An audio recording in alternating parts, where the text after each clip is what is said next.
Hi there. We're back. Yes, take a moment and accept that this is my actual face. I apologize to any children and small animals that it may frighten. It's my parents' fault. So I've got a little bit of a speech here before we begin. Let's see if I can get through it without messing up. Probably not. It's a new year, and those that have followed the project for a while can tell you that the first couple months of any year at CIG is a period of examination, of planning, and of taking those triumphs and lessons alike from the previous year and using them to chart an improved and refined way forward for the continuing development of Star Citizen and Squadron 42. So far, so good. And this year, we've set the focus of those efforts early with December's letter from the chairman, where CEO and founder of the company, Chris Roberts, stated his intention to evolve both the existing patch release cadence and the content within for Star Citizen away from the previous new feature-laden model and into a more content-driven and stability-focused endeavor. So, sitting here right now, what the hell does that really mean? Does it mean that we wave a magic wand and it all gets better in a single monthly patch like last week's 401? No, of course not. Does it mean holding patches back for 3, 4, 5 months at a time with no new content until there's a perfect release? Not quite, because we still need to make new stuff to feed the beast, and as many of you already know, while PTU and Tech Preview have their valuable and essential uses, they will still never reach the concurrency numbers of Live Alpha. And it is all too often the stresses of that high concurrency Live Alpha that ultimately reveal the true underlying sources of problems beneath for a project like this. So, if patches are going to keep coming no matter what, then what's actually changing this year? So like everything else in Star Citizen, I'm certain this too will continue to expand and mature as we move throughout the year.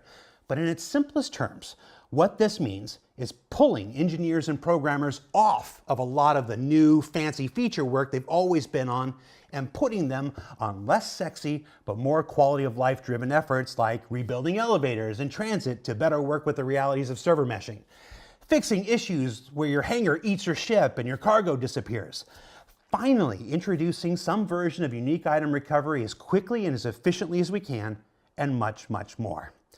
It means a greater focus on refining the gameplay that's already there in the persistent universe, and less time spent on continuously introducing the instability of a multitude of brand new features every 3 months or so. It also means a new content and gameplay delivery schedule intricately tied to the introduction of new ongoing story narratives for the persistent universe that allow you as players to reshape the galaxy around you, beginning with 401, and the faction warfare that will change Pyro by the end of this year. So what? No more new features? No. It just means that we're going to continue to work on new gameplay like resource network, crafting, and base building in the background, and do it slower, more deliberately, and with more time to cook. It means these new features not coming out as quickly as originally planned, because the same super talented engineers and programmers that used to be working on those will now be focused on fixing what's essentially already there first. And when these new features are ready to do so, they'll go into expanded, dedicated tech preview testing instead of the PU to ensure their functionality and stability. Ultimately, this year is a recommitment to our desire to make Star Citizen a place where everyone can live out their sci-fi dreams, whether they're industrial, commercial, civil, impartial, or controversial, simply about traversal or other people's dispersal, but always universal and hopefully with little to no reversal. And to do so with an ambitious monthly patch cadence, focused on content, not features, that we hope brings with it new places to go, new things to do, and new fixes to the issues that have often hampered the experience in the past. I got cute there for a minute, so I'm just going to explain it again just to be clear. Monthly patches with little to no brand new features causing brand new instabilities, instead full of progressive bug fixes and refactors that will build over time, and with new story-driven content primarily utilizing game systems already in place that will continue developing the stories of Stanton and Pyro and beyond, of factions and sandworms and science run amok and more, including new in-game adventures and discoveries along the way. And that last part is super relevant to you and me and our relationship, and why I'm talking so much right now. Quiet. That's not true. I've never needed a reason to talk this much. With this next evolution of Star Citizen's development meaning a more content-driven, in-universe experience, and with big feature work taking a back seat to fixing what's already there and then moving into the public tech preview development environment once it's ready farther down the line, so too must our weekly video offerings change. And to preserve that discovery of new story, to evade spoiling the outcome of new content, and to avoid doing 5 weeks of consecutive shows that all basically say, every engineer is working on elevators in transit right now, we're making changes to the weekly ISC and SCL content and cadence.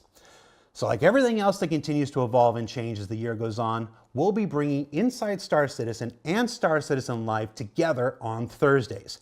We're going to be adding a new Behind the Ship series and alternating between them as the stories we want to tell each week demands. For instance, last week was BTS Fortune on Tuesday. This week, we're having Chief Technology Officer Benoit Beauséjour, who's sitting patiently to my right here on SEL, for an in-depth chat about 4.0 preview, why it was done and how it helped the project, how we used to work, how we're going to work going forward, answer questions about this new focus on stability going forward, and I've even pulled an extensive list of JIRAs that we're going to go over to find out what the heck is really going on with some of these persistent bugs. And then next week, you'll get another BTS show on the upcoming Super Hornet Mark II on Tuesday, and then an ISC on Thursday, where we'll dive deeper into what the content-driven side of this new initiative really means. We're going to recap the story so far and look at how the storylines of the Persistent Universe will begin to take shape later this year. We haven't even started yet. I almost missed my mouth. So like the recent cancellation of the Lunar New Year free flight was done to avoid further destabilizing the current Star Citizen experience for our players, this change to our programming will provide a multitude of benefits for our players and developers, allowing us to preserve the full experience of the content work for a proper in-game discovery by you, but just as importantly, letting the devs keep much of their focus, frankly, where we all think it should be, on making Star Citizen and Squadron 42 everything we all want it to be. And with fewer distractions by me, the guy they've all come to fear and dread whenever I walk over to their desk. Except you. You don't get to escape. You're mine. Now there will still be videos dedicated to the making of Star Citizen, just fewer than before. There will still be new ships added to the verse. Most will just use existing gameplay systems to avoid creating instability wherever possible.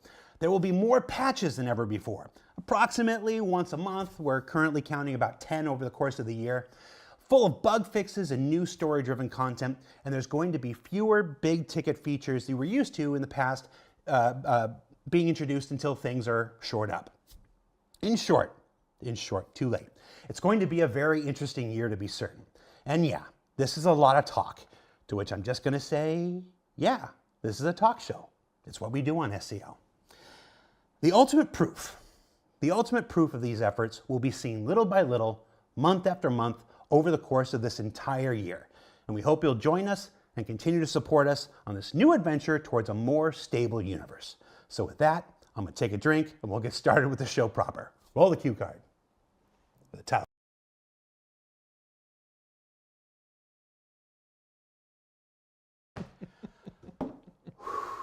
I thought about pre-recording it, but I didn't.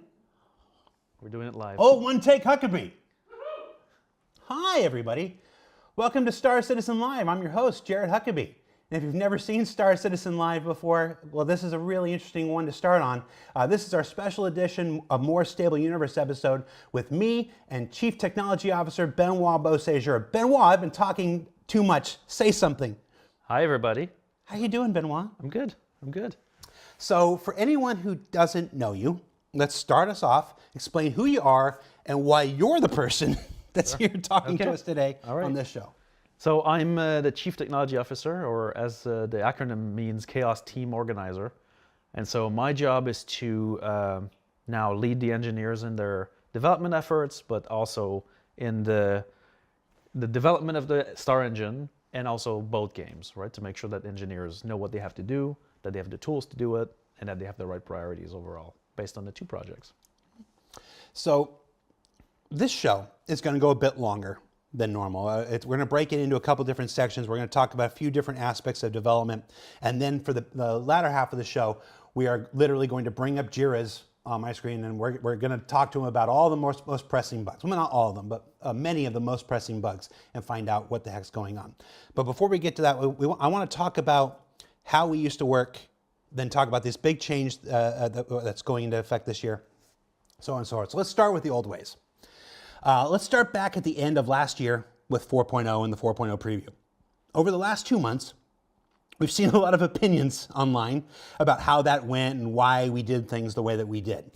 So you tell us, why did we choose, what did we learn from 4.0? 4.0 was in testing for 3 months before it went to preview, and then we left it on for another month and a half. How did this process go? Well, so during the development of 4.0, there was a lot of new technology coming on, right? So it's a major patch that changes a lot of the fundamentals. Obviously, throughout the year, we've been developing server meshing. We've done tech previews on server meshing. And so getting to the end of that process, basically exiting the tech preview streams, coming back with the 4.0 content, was a major endeavor to synchronize all that, make sure the new content that was produced fit with the technology, or that it was working. Even results that we got with the 3.24 release, for example, were completely, obscured by the new content, right? And so at the end of the year, we took a decision to split the two releases, right? So leave 3.24 up, correct. Put 4.0 in a preview. Correct, because as we were getting closer to the end of the year, right, and time's running out, what we knew from the integrations is that the patch was not quite ready because we needed more concurrency on it to discover more issues. And we were kind of at the maximum of what our PTU concurrency could actually deliver. And so, but we knew it wasn't ready for a live release because, we want to be fair with our assessment of where the patch was at. We knew there was some egregious issues that we have yet to discover. I'll talk a bit later about the fog of war of crashes.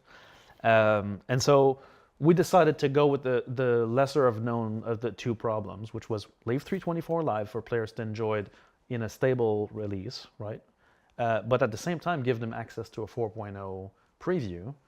Now, since we had taken the decisions months ago that the 4.0 patch was going to be a full wipe, that gave us the ability to basically preview the patch, but allowing you guys to keep your persistent progress in the preview as we move up to, at some point, bring 4.0 on the live environment. So overall, I think that was a very difficult decision to do this option for us, but I think it was the best for the project because it allowed us to de-risk a little bit the .0 initial release, which had a lot of issues even during the preview. A lot of the skeleton crew teams worked throughout the break to actually document, hotfix some of those issues as well, and help players that got into weird situations, and start the ball rolling for the year with already important fixes to the underlying technology. So 2 follow-up questions to what you just said. You said that the clock was ticking. Yeah. What clock? Did 4.0 have to go out before December? That itself is a decision that was questioned by many people, internally and externally. What is this clock you were talking about? Well, in this case, it's like our project is different from other game projects in that we need to release the code at some point to be able to move on to bigger projects. And the PTU is a great process for us, but it does have its limits. At some point, we gain nothing from additional PTU builds because things function well at that level of concurrency.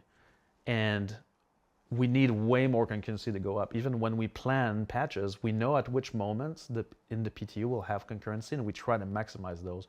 For 4.0, we kind of ran out of gas of attention, and so we needed to get this additional hump over the edge to get the technology out, bigger concurrency, and the ability to fix it in order to then plan for the release. So you said things run well. Not everything was running well, No. but it's what we've said before. It's what I said at the beginning of the show. Sometimes you can't find those underlying problems that are causing it to run less than well until you get that concurrency up. Correct.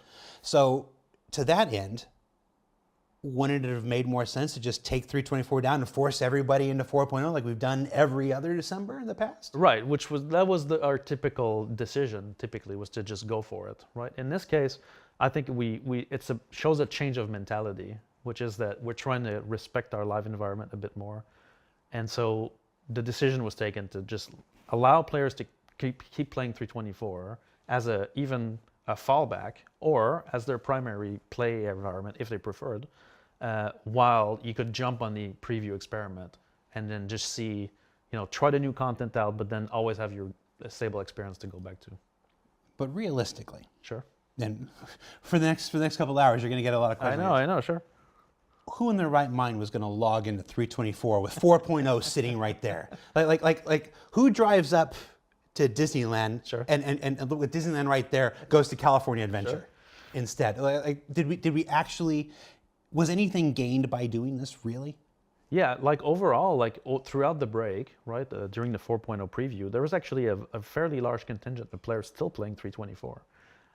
Now, it might have been because of some of the issues at launch, right? So they fall back on the 324 batch, right? Which was a bit the safety net that we wanted to provide.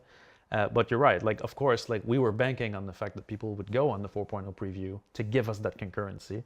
But at the same time, we wanted to give them an escape hatch. Sounds a little bit like we were trying to have our cake and eat it too. A little bit, but I think previously we would have just gone with the 4.0 live at the end of December, which would have been a major issue, and a lot of players wouldn't have been able to play during the break. Okay. So we made this decision. What did we gain from it? Over the holidays, over the second half of December and all through January until 401, what did we gain from running these two separate environments? Well, we've been able to actually do a lot of live comparisons of the two workloads, which was very interesting. In fact, obviously the 4.0 preview workload was bigger than the 324 one, but we were kind of able to compare both. We did gain the ability to fix early some of the most egregious issues that would have been a real complete disaster otherwise, right? That showed up with the concurrency.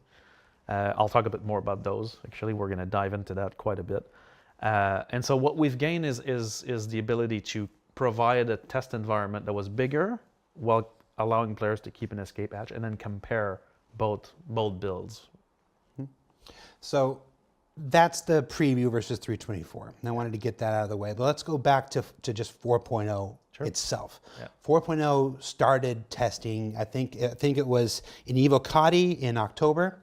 Went to Wave 1 in November. We left it in Tech Preview over December and in January. That's about 4 months.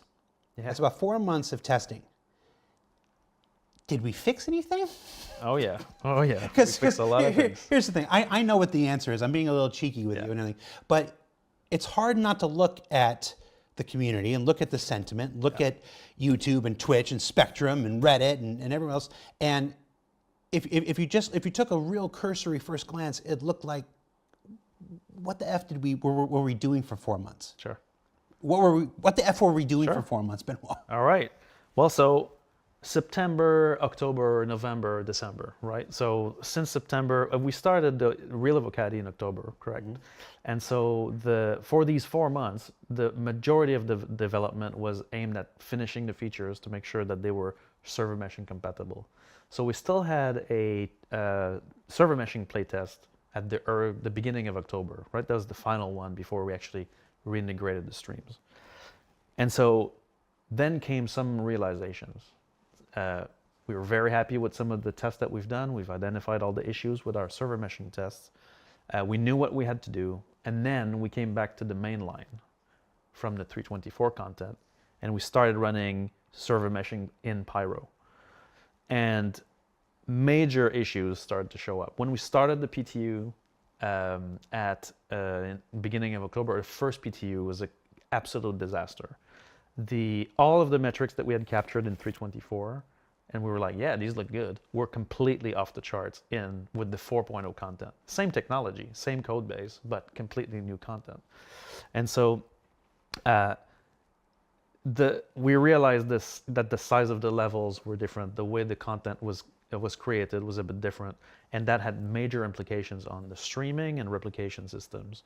And so if some of you guys were part of the first couple of Evocati builds or large PTUs in October, the network performance was absolutely horrendous because, and I can jump into an anecdote. I do have my notes because we've got a long show to go through, so I'm going to be referring to some of those. But basically, there was a new change in the engine where we tried to optimize some of the way we deal with streaming radius. And streaming radius is a bit of a problem in every game, right? Or it's basically the radius of objects, and you decide what you're going to load based on this, based on your viewpoint, which is a typical issue in games, right? For performance reasons. In Star Citizen, it is a much bigger impact because the streaming radius actually affect what your client is going to load in, what the hybrid, which is the replication server in the middle, needs to replicate, and what the game server is going to also have to provide, right, and simulate. And so there was an issue resulting from one of the engine optimizations where, now I'm going to say the final solution, not the how we got there. We had to investigate this for several days to find it. But basically, the way we compound and aggregate objects would actually inflate the bounds of things. And so the new locations in Pyro would actually have a radius of several 100,000 kilometers. And so basically what the result was every game client in Pyro was basically binding a very large part of the environment. And that created the work on the hybrid service, which needs to replicate this data upwards of 15 to 20 megabits per client across. Megabits, yeah, which is, in the case of our messaging, is substantial. And so, obviously, in those cases, interaction lag, up the wazoo, nothing was functional. And so we lost several amounts of times there, but we learned a couple of lessons, which are going to inform some of the changes we'll be doing this year. But so that was the beginning of the 4.0 journey, right? Mm-hmm. The first build, where we were coming in confident from our tests, first PTU, what's going on, right? And so it's another thing that couldn't be discovered until scaled up. Correct. And then, well, in this case, it's a combination of scale and content, right? With the content scaled up. Yeah, well, in this case, it's literally scaled up, yeah, which caused the streaming problem, right? So that's a quick anecdote. What else we've been doing on starting from there was we've established our player counts for launch, right? So from the testing, we decided to shoot for a 500 player shard with basically a 500 what we call soft cap and 600 player cap, which gives us some flexibility in matchmaking players on and off.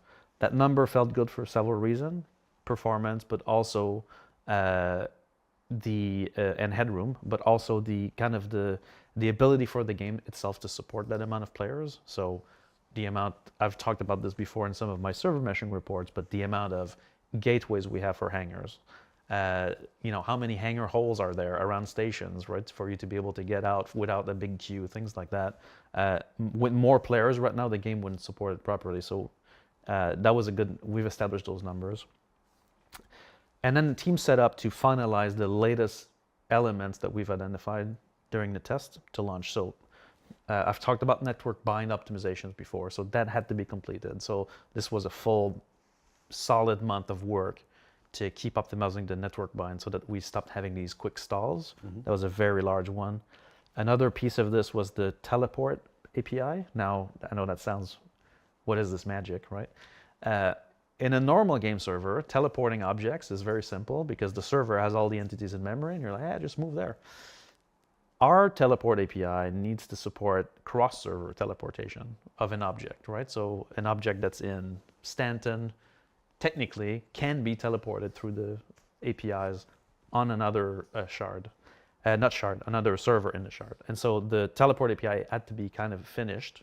There are several systems that use this. For example, common example is if you die and we need to respawn your character, we need to move your player from where he died to where he needs to respawn. And that can be completely anywhere, right? So we don't know what game server will have it. And so in this case, the teleport API had to be kind of finished. So that's part of the work that was done in those 4 months for launch.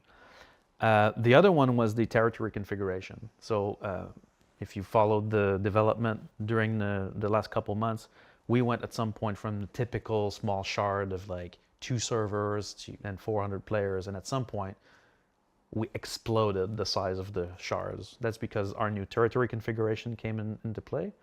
And that's how we were able to experiment and come to the final level of the shards that we have now, which is basically we have 5 servers on each side of the star system. So each star system has its own space server. We call it a space server for now. It's just a cool name because they treat the open space and the jump gates. But then after that, every major planet has its own game server that's dedicated to its zone. And so that really opened the shards up, and we were truly now in full server meshing mode. Obviously, a lot of issues came from that, not from the configuration, but from having more servers would have ripple effects on how the entity and the game would actually behave. So we had to touch that. We also identified something that we were not able to finish for 4.0, which was the culling of instance interiors. So, and I'll talk a lot more about hangars later, but basically, when you hear someone in another hangar, that's network instance calling, right? So we'll talk about that in a bit.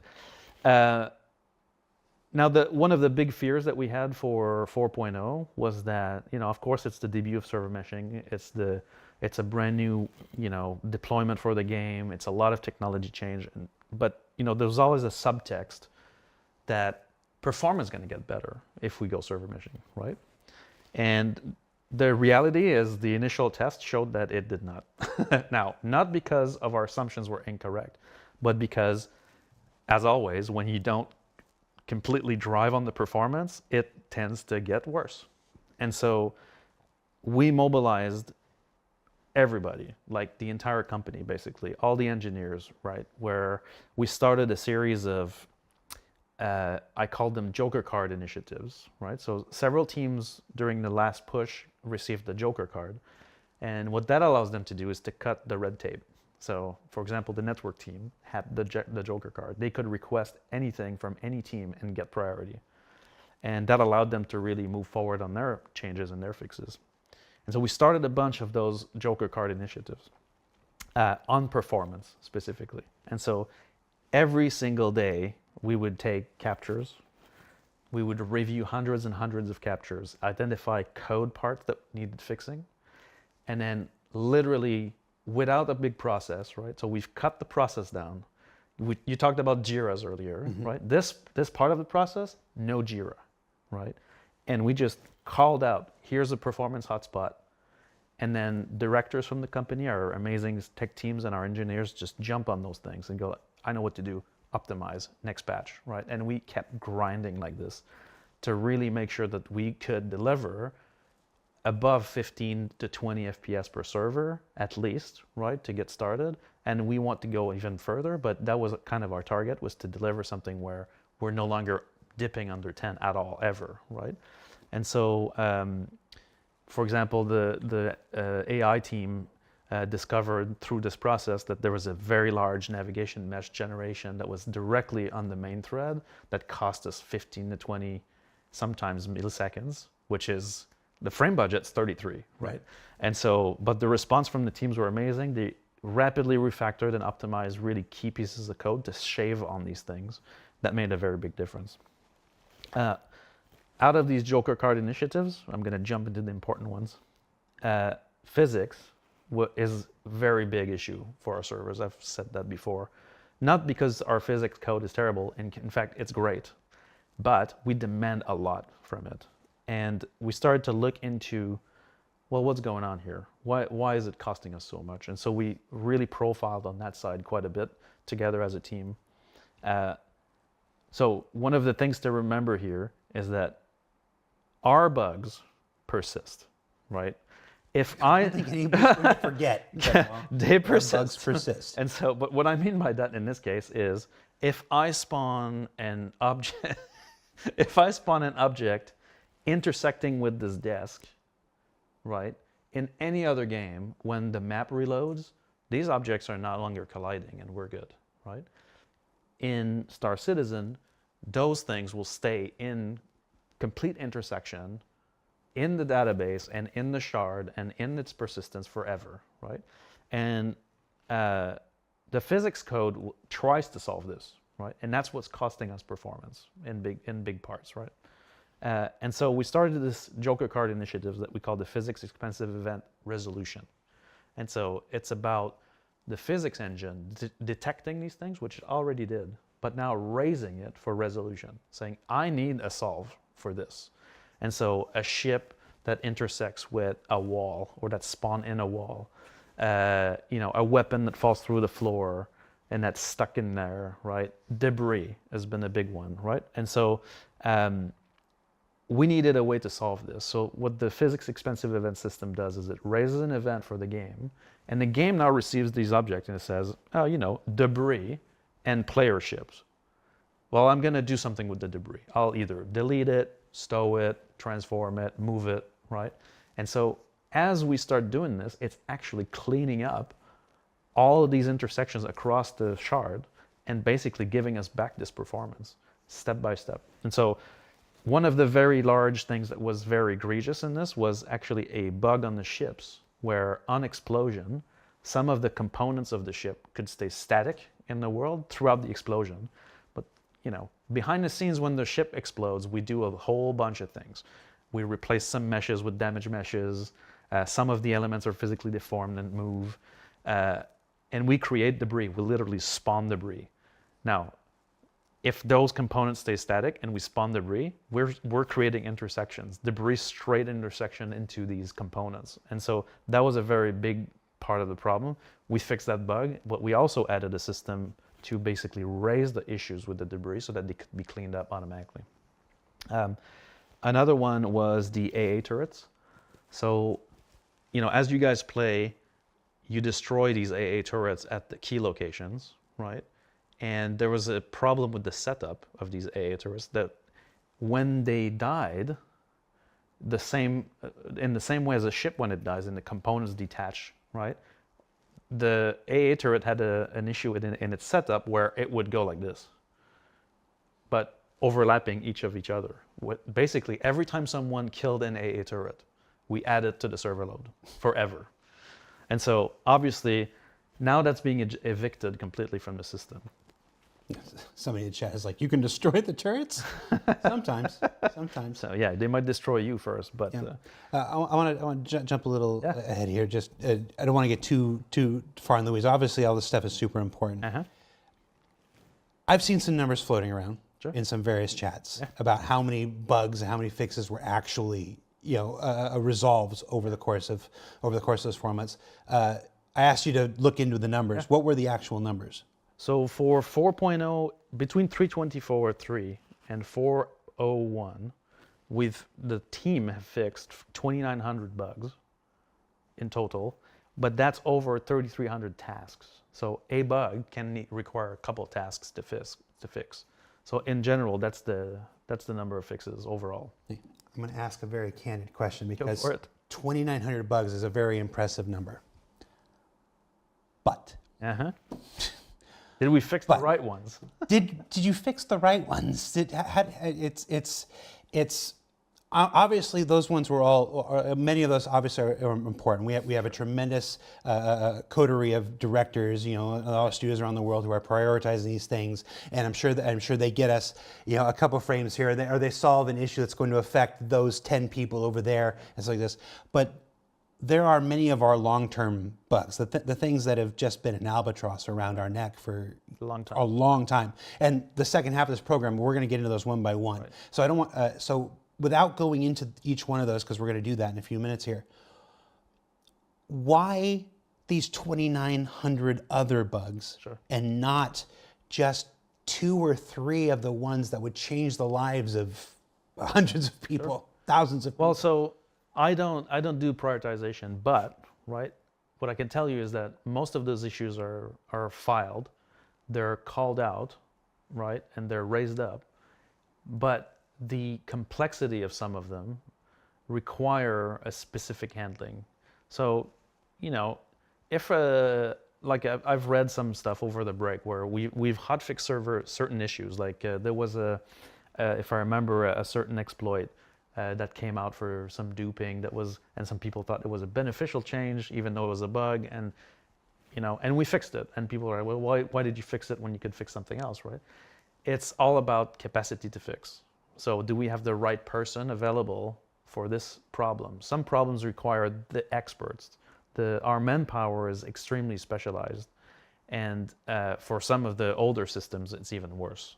I call those the sandworm kind of feature, where basically, I've called them out before, but ATC, ASOP terminal, hangars, and transit are 4 of the systems that are always, oh, I'm just going to do a quick change. Never happens. Never a quick change in those systems, right? Yeah. And so... I want to jump in here. Yeah. Uno Mas in Twitch chat is yelling in all capital letters, "You are the experts!" True. One of the things that if you watch any of our programs over the years, I've been doing this for a decade here now, is that not everybody works on everything. Sure. Not everything, Kian is great at this, doesn't know crap about that. Paul is wonderful at this, would be as lost as I would be tackling this other thing. There are a finite number of experts that are available on any one thing. And like we talked the last time you were here, the folks who made ATC aren't here anymore. So ATC has been one of those features that had rotted, and there was always there's this terrible Sophie's choice, and we have a section about how these choices are made here, where it's like, okay, we can take someone like Kian or someone like Paul or whatever and put them on this, but they're going to be on this for 5 months because they've got to start from scratch. Right. Whereas they could fix 15 or 20 other issues in that same time. Right. And you're like, well, and this constant calculus of, is that one worth the weight of those 20s? And it's not a situation I envy you or anybody else. You said you don't make the prioritizations. Right. You're in these conversations along with everybody else. Yes. You mean you don't make them alone. You're not the sole person who gets to decide. Yes. And so like this, it's like many things are done in a committee because everybody's got their perspective, everybody's got their priorities, everybody's got their idea of what they think is the most important. Right. I've been in chats where Chris will say this is the most important, and Aaron will say this is the most important, and Jens will say this is the most important, and you're like, well, no, this is the most important. And we have the same conversation that the backers have, just 3 weeks earlier is usually what I say. So it's prioritization and also having the right resources and having that right resource available, because sometimes the right person for that is also the right person for this, and they've been in this for 3 months. Right. And to pull them off of this right now would be devastating to that, because then you get tech debt and that begins to rot. And it's like we sit there. There are so many times where I've been in meetings or sit in chats and just ground my teeth, because we all know what needs to happen. We all know that thing needs stuff, but there isn't the resource at the moment to go and do it. And that's at least as frustrating for us as it is for the players, probably more so for the players if I'm being completely honest. But, sure. No, but you're right. It's all about having the right people for the right issues. At the right time. And historically, if we're being frank, we've been focusing more on the features. You've been focusing more on the new stuff. Correct. And I think that, what Chris outlined in his letter for the chairman is really the direction we want to go, which is to bring back those experts into helping us fix the things that affect the players day in and day out. So let's start talking about the letter for the chairman now. Sure. So in December, Chris published a letter from the chairman that would set the direction for our entire 2025. I did a big thing at the beginning about this, and when I'm going to ask you for your version of this, I want to read specifically a few words that were from that letter. As we jump into the new year, our primary focus across our Star Citizen teams is clear: improving playability. Our drive for playability surrounds 3 critical areas: performance, stability, and content. No features in there. We understand that the live environment must be far more reliable and consistent, and we are determined to deliver on this. The sentiment many of you have shared, and one we wholeheartedly agree with, is that if the current game, as it stands today, ran smoothly with fewer obstacles and bugs, it would provide an unparalleled experience. Over the years, we've experimented with different approaches to improve quality of life and tackling tech debt. However, the ongoing challenge has been balancing these efforts alongside the introduction of new features and technology. So, in testing new features within the same pipeline as content, it's led to a bunch of intended ripple effects, creating instability, hindering performance, and impacting overall gameplay. In some cases, new features that are not fully mature have delayed the release of content or caused blockers that impact our progress. This has prompted us to reevaluate our approach to feature and content rollout, focusing on steps that we can take to bring the game to a better state while maintaining steady delivery. And that's the end. That's the last I'll read from this stuff. So Sure. I just got done at the top of the show explaining what that means in my words. Right. I want to hear what that means in your words. What are we actually doing to put those words into effect this year? What are we actually changing? Stage one is we're committing more resources to fixing issues that affect the live environment, but also that are reported by players.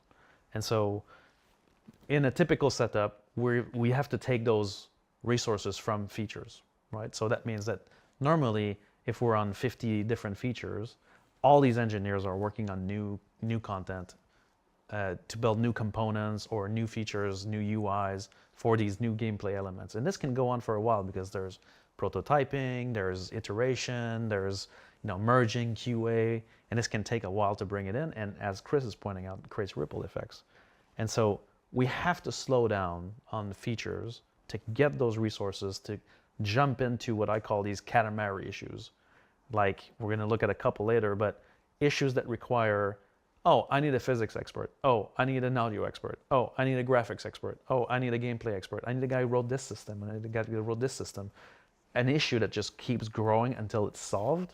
In order to do that, we need to give a joker card to those issues. And so that's what we're going to do this year, is to slow down on features.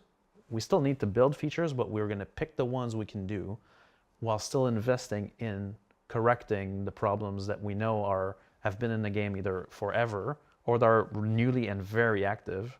And even if they're super complicated to solve and require a refactor, right? So we'll talk about refactors, I'm sure, in the next list. But it also means, what I put in my notes, because we kind of prepared a little list so that I can just organize my thoughts. But increasing bug fixing quotas for teams. So in general, teams have not necessarily a quota to fit, but they have an allotted time for bug fixing. We're going to try to jump that by a lot so that we can actually jump on more bug fixes that matter. That's the thing that's key, right? Even though we fixed 3,000 issues, there are maybe 15 or 20 or 30 issues that are really affecting players day in and day out, that are bugs or defects that must be resolved. And so we've put that in a list called the directors list. So every director has a chance to basically flag an issue in their domain and say, I'm going to need a joker card for this issue, and it needs to be solved, right? And so that list is also going to transform itself into a release criteria. So, typically when we do a PTU, we're going through these waves, right? The process at which we go to the next wave is always a bit, it looks good. We look at metrics. We look at disconnects and stability in general, but we don't necessarily look at quality of the game specifically because we're in development, and so it's always been a bit different for us. But I think that we need to change this process for us to move away from being an alpha game. We need to start moving away from the word constant development. In order to do that, we need to professionalize our criteria for launch, and that means that directors list needs to go down. It needs to get the solves that it needs. And those become criteria to move forward. Now, we're going to have to make decisions because we cannot fix everything out at the same time. Again, it's a question of resources, but the goal is to make a significant dent in that list, even if it keeps going up there. You said take or increase the number of engineers and programmers. You're not talking about going out and hiring 100 new people. No. You're talking about the people who were working on base building, the people who were working on crafting, the people who were working on resource networks, like that. He's about taking those seniors, those people with the experience, the one that Uno Mas said, the experts. About taking those experts and pulling them off the new feature development, Correct. and putting them on the less sexy, stuff like, hey, fix an elevator. That's an example. It's right? okay. All right. So I want to talk about the three areas that were covered in the letter to the channel. We'll start with stability. Yeah. So I know this is going to sound like a simplistic question, and there are probably lots of Star Citizens. I can see them in the chat right now. JJ Land 614 says no one cares about bug fixing. Is everybody right? Is JJ Land 614 right? Everybody? Sorry, there was no reason for me to do that. Sure. So lots of people who have followed these shows and they know parts of this. I've seen the people in the chat. I already know this because I watch everything. This is a show for everybody. Right. What does working on stability really mean? What is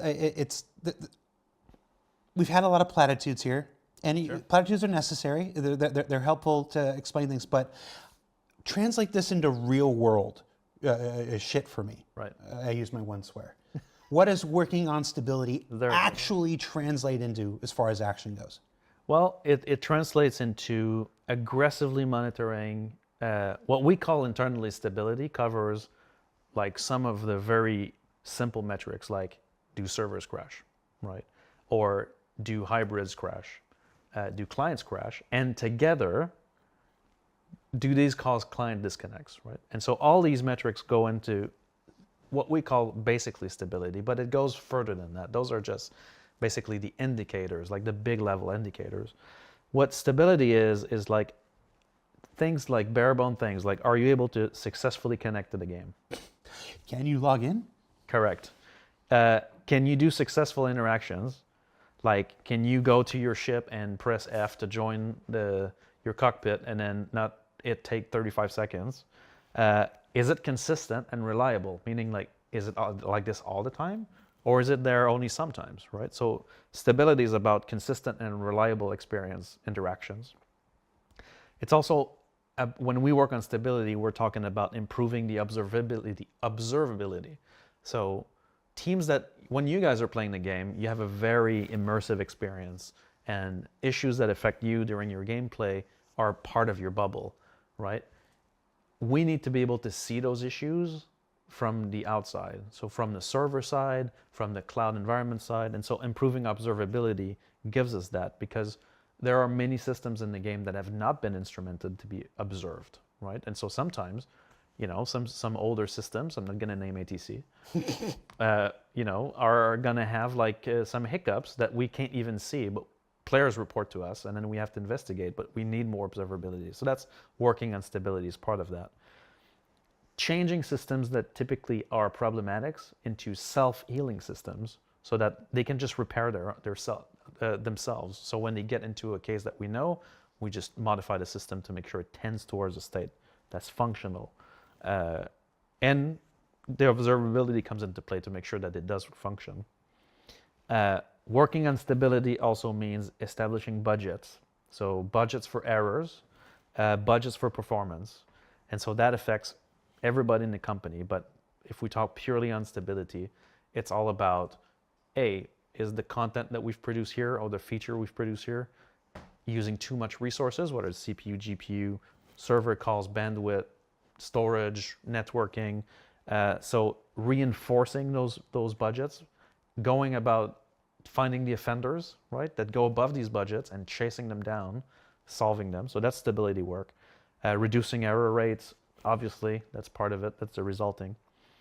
And the challenge with working stability is that, especially in light of server crashes, is that it's a fog of war. So you can launch a game and you're like a version of the game, and there's one crash that's going around. We can identify dedupe crashes, right? So we know what they are. So we're looking into one, and then we're like, if we fix this one, it's going to be very stable, right? But then when you fix that one, that allows the program to continue. And then more bugs show up, more crashes show up. So it's a fog of war. It needs a constant care and attention. One thing we've done this year to help that is that we have a much more robust hotfix process that, frankly, we use a bit too much, but it does give us the ability to get some fixes out when we see big problems right away. But it's to contribute to that fog of war. So that's what working on stability for me is. It's all of these issues together. Do the same thing for performance. Sure. Performance is it's a larger one. And so performance touches on both the client, the hybrid and the server. The hybrid is the replicant that takes care of the networking. And so performance is about, obviously, frame rate to begin with on the client and on the server. We talked earlier about server optimizations. It's about loading times. So making sure that the load times are acceptable in all kinds of areas. Like, I'm not just talking about the loading screen. I'm talking about loading in assets, streaming in an area, fully initializing a full location, right? That's the load times I'm talking about. Memory utilization. So making sure that we use efficient memory, that we don't go above our memory budgets. Same thing here. The keyword is budgeting. So we need to have way stricter budget. We need to work on that area. And then finally, resource utilization of your machine in general, but also network connections. So latency and bandwidth, connectivity and stability of the connection in general that need to be improved. So that's what working on performance is. So stability is one area, performance is another one. All right, so who works on these things? Because this isn't, so we're talking about this major change here. We're taking people off of features and putting them on, new features and putting them on existing features, existing work. This isn't something that vehicle artists do. They get to keep doing their thing for the most part. This isn't something that somebody who makes a distribution center for the environment team does. This isn't something that somebody who makes a really unfortunate heart-shaped bed for the subscriber program does. It was performant. Who's the person who's actually who are the people that are actually doing this work? Who's changing to do this stuff? So it's, again, engineering, right? That has a large focus on stability and performance, but it's also, we have a team, an online team that takes care of what we call site reliability. So these guys are definitely the first watchers of all these metrics, and these guys will call out issues that we need to solve, right? And then they will loop in engineers. And so that's the core of the people working on this. But I kind of want to push back on what you just said about, like, oh, the guys on the ship team don't have to do performance, right? Which I think that sometimes the way things are made in the game have a very big impact on performance, right? I can give examples, but like areas of levels that are created with hundreds of entities, right? Instead of using like a bare minimum, or there's techniques to use where group merging certain objects need to help reduce the actual effective size of things. So the teams on content are also kind of on the hook for performance, less so on stability, but they're on the hook for performance. And so they're not totally free, but they are less in the line of fire, because typically an engineer is needed to identify a problem first, and then it might reach a content team, depending on what the issue is. Okay. What's the difference between an engineer and a programmer? It's basically the same thing, almost. Why do we use both terms? I don't know. I think it's when you use programmer when you talk about a coder, and you talk about an engineer when he's got an architectural approach to it, I guess. But they're very similar in my mind. Sounds like full of shit. Yeah, a little bit, but You're not going to count that one. Where's the jar? You need a drink. You're talking quite a lot. Yeah. All right. So let's put things into motion now. Yeah. It's 2025. We've got our mandate. We've got our directive set for us by Chris Roberts. We touched a little bit about prioritization and delegating responsibility. So I want to talk about this. It's no secret that anybody who's watched my stuff for years knows that I like to have the conversation that no other game company would ever dream of having. And there's nobody from another game company that would sit here for 2 hours and answer these kinds of questions. So thank you. I want to talk about delegating responsibility. Let me think about how I want to put this. Obviously, we have a lot of talented engineers and programmers across all of our studios. But some are juniors and some are seniors who have all their own specialties and aptitudes. How do we decide who works on what? Because when I look at, if I were sitting on the outside and I used to, Sure. if I were sitting on the outside, I would look at some of the decisions that have been made over the last couple of years. Elevators have been a plague for forever. A transit system has had a refactor or two in the past and whatnot. Those were all before server meshing, which will now require another one. If I were sitting on the outside, I would look at this and wonder, what the hell are they thinking from time to time? Sure. Why? I would like you to talk about how this process is done. I know you said that you're not the one solely responsible, but you can speak to this process and how this responsibility is delegated, not just to what bugs get worked on, but who Right. works on this stuff. Talk to me for a bit about that. Well, so it's an interesting problem, right? Because fundamentally, all these talented programmers and engineers are human beings, right, behind it, and so they Even Paul? even Paul. I mean, he does have a beast mode, but he is still a human, and I think that one of the challenges that the teams face regarding this not necessarily prioritization. Let's talk assignment first, right? Okay. Is there's a certain level of ownership. Right? If I wrote a system, then I own it, right, in a way. And then further iterations or bug fixes on this thing, I will be the best qualified to do it because I know the code.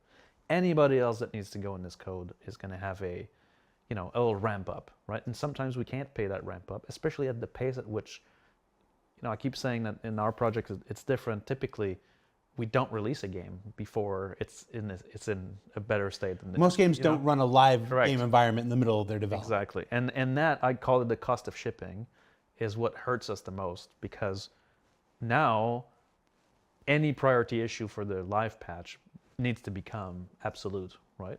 But so back to assignment, right? So one programmer writes a system, he owns it, right? So we're going to try to go back to this person when there's bug fixes or items to go to. They're going to have the least on-ramp time. Yeah, exactly. But now sometimes it can happen that that's a junior developer. It can happen that it's a senior developer. It really depends, right? Some systems also end up with no owner when there's churn and people leave and there's replacements or people move on. There's a lot of internal movement at CIG where people want to change their specialty and so you want to keep that distribution fair for the people in there. Like, you don't want to assign someone on pure bug fixes for 5 years because they're not going to stay with the company, right? You need to balance this out in terms of how you assign the work. Now, again, I'm not talking prioritization, but assignment, right? Typically, we're going to try to pair juniors with seniors to encourage growth so that these juniors can become seniors and then we can depend even more on them, right? And so that's another constraint, that sometimes you need to spend time from a senior on a specific issue to help a junior on another issue. Sometimes you'll have two people on an issue, not because they can make the baby twice as fast, but because that's how you train that junior to become senior. And that's one less person that could be working on something else. That's right. Because this is part of their training and this is their growth. Okay. Correct. There's also, so we talked junior, seniors, right? We make it simple, but there's also leadership, right? So lead developers, like, I don't know, most people know this, but the lead developer is not necessarily the best developer of the team. Wow. Name names. No. But the lead's responsibility is management, right? It's making sure that the issues move and that our plan of action is sound, that it's vetted, that it's code reviews, make sure the quality is there, but also just orchestrating the team, right? So typically a lead should spend roughly 40% of his time doing management on the team, right? So leadership is also a key element in that. Even if you pair people and you have a million things going together, what is the drumbeat is the leadership, right? And so you need to have all those combinations to be able to have a healthy engineer team. And so you want to avoid overburdening as well. So sometimes you have some developers that come into the company and they're really good, right? But they're juniors, right? So they're learning fast. They have a lot of energy. They're going for it. And so path of least resistance, we're going to go like, oh, well, look, can you look at this? Can you look at this? Can you look at this? And at some point, that person's overburdened. And we have to release our patches, so time constraints come in. And so code quality goes down, right? And that's an issue we have to battle every single day. Now, we had to release our patches with those features in the old system. You know, you're referring back to how we Yes. how we did it before. Yeah. In this new system, in this new way, it's a patch every month, but it's what is ready to go into those patches. We've said some version of this before. Sure. And let's just be super honest. We haven't been super good at sticking to the philosophy. You know, it was after 3. It was after 3.0. It was after that really long wait for 3.0, where some of us had to grow a really stupid beard. Yes. That it was okay. We're no longer going to wait for features anymore. We're going to do this quarterly patch, and then if a feature isn't ready, we're not going to wait for it. It gets pulled out. We weren't so good. The famous at go no adhering go to- process, Yeah, we weren't really good at that. which we internally call the go go go process. Yes. Which Yeah, we moved away from. I'm very happy to hear you admit that the go no go process was a bit of a joke. It was the go go go process, and it's because there was this mentality here where we thought that we were a feature driven project. Every patches, people expect X number of features to be in there. We have to make these targets in order to keep people engaged and stuff, and it was just this Ouroboros of shit. Oh God, that's 3. Where we're constantly chasing our tail and not getting where we needed to go. Now, that's not to throw the past aside. No. We're super proud of what we've accomplished here, but there's a point where doing the same thing year after year, The same way. the same way. And we always made changes here and there, and expecting a different result is the definition of insanity. So this year, and this whole thing that we're talking about today, and we'll talk more about it on ISC next week, is it's time to try something different. Now, this is incredibly scary for us. I'm gonna go on the record and say we have been a feature-driven project since the PU was first introduced in 2015. We doubled down on that after 3.0 at the end of 2017. To stop that and to turn all of our focus internally, to turn it all inward and to say to this incredibly talented a programmer, you don't get to work on the super sexy hot new feature, you have to work on elevators now. That is going to create problems for us keeping people engaged, keeping people interested and stuff like this. That's when patches come out, and when we get to April or May or whatever, and people are like, where's my new feature? We haven't had a new feature in so many months. That's going to create problems for us on the marketing side and stuff like this. This endeavor is going to create struggles for us in how we position the game, and how we market the game, and how we attract players to come in and play. But we've tried the other thing for so long, and it's collectively what I'm seeing from everybody, from Chris to Aaron to Rich Tywer to everybody down the line, is something I've never seen in 10 years here. Is this everybody's hit a point where we've finally reached a consensus that we've done it this way enough. We have to try this now, and we have to make this experience better. Famously, we were watching a big streamer jumped into game on Friday, had like 17,000 viewers, and 17,000 viewers were just watching him fall into an elevator over there, and it was just like we had already made this decision. Like, this decision has been in place since December, but we were all just watching, going, "Man, this can't come fast enough." So this is scary, but it has to be done. I want to ask you another question about this assignment and the priority stuff. I just touched on it. Say you have something unsexy but super critical, Right. and the fix is a long and tedious process, rewriting the transit system, and it's going to tie someone up for the next 2 or 3 months while they work. Maybe it's longer. Is this something you put on a senior because it's super critical, and then you end up tying that person up for an entire quarter of the year? Or is it something that you stick a junior on because you need that senior doing 3 other things instead? Is this not the ultimate developer Sophie's choice? And is this not what we've struggled with for a decade, at least the time I've been here? How are we fixing this now? Well, so previously the answer would have been junior with some support, right? That's what we would have done before. It would have been, no, we can't compromise the feature. This work is important. It's going to be transformational for the PU. This fix or this rewrite, we're going to give a support network around someone that's in the team that's not necessarily one of our superstars, And I mean, I want a team where everybody can grow into a superstar, but sometimes, you have to be in the middle, right? And so the previous setup would have been something like this, right? Where we would give a support network, but the person in charge would have been, not necessarily like the leads and the people that really push the needle, because those would be on transformational features for the PU. The answer this year will be no. We're using our transformational players to come and solve these problems for us, because they have to be solved, right? Like we keep talking about transit. It's not, transit has touched 1 million people at CIG, and we've tried to, keep it running for a while. But now it's time to put, a real effort behind it, right? Which is to basically take resources from the transformational elements and go and fix the foundation. So we've now called ourselves out on our own BS, and we're now putting everybody where they need to be.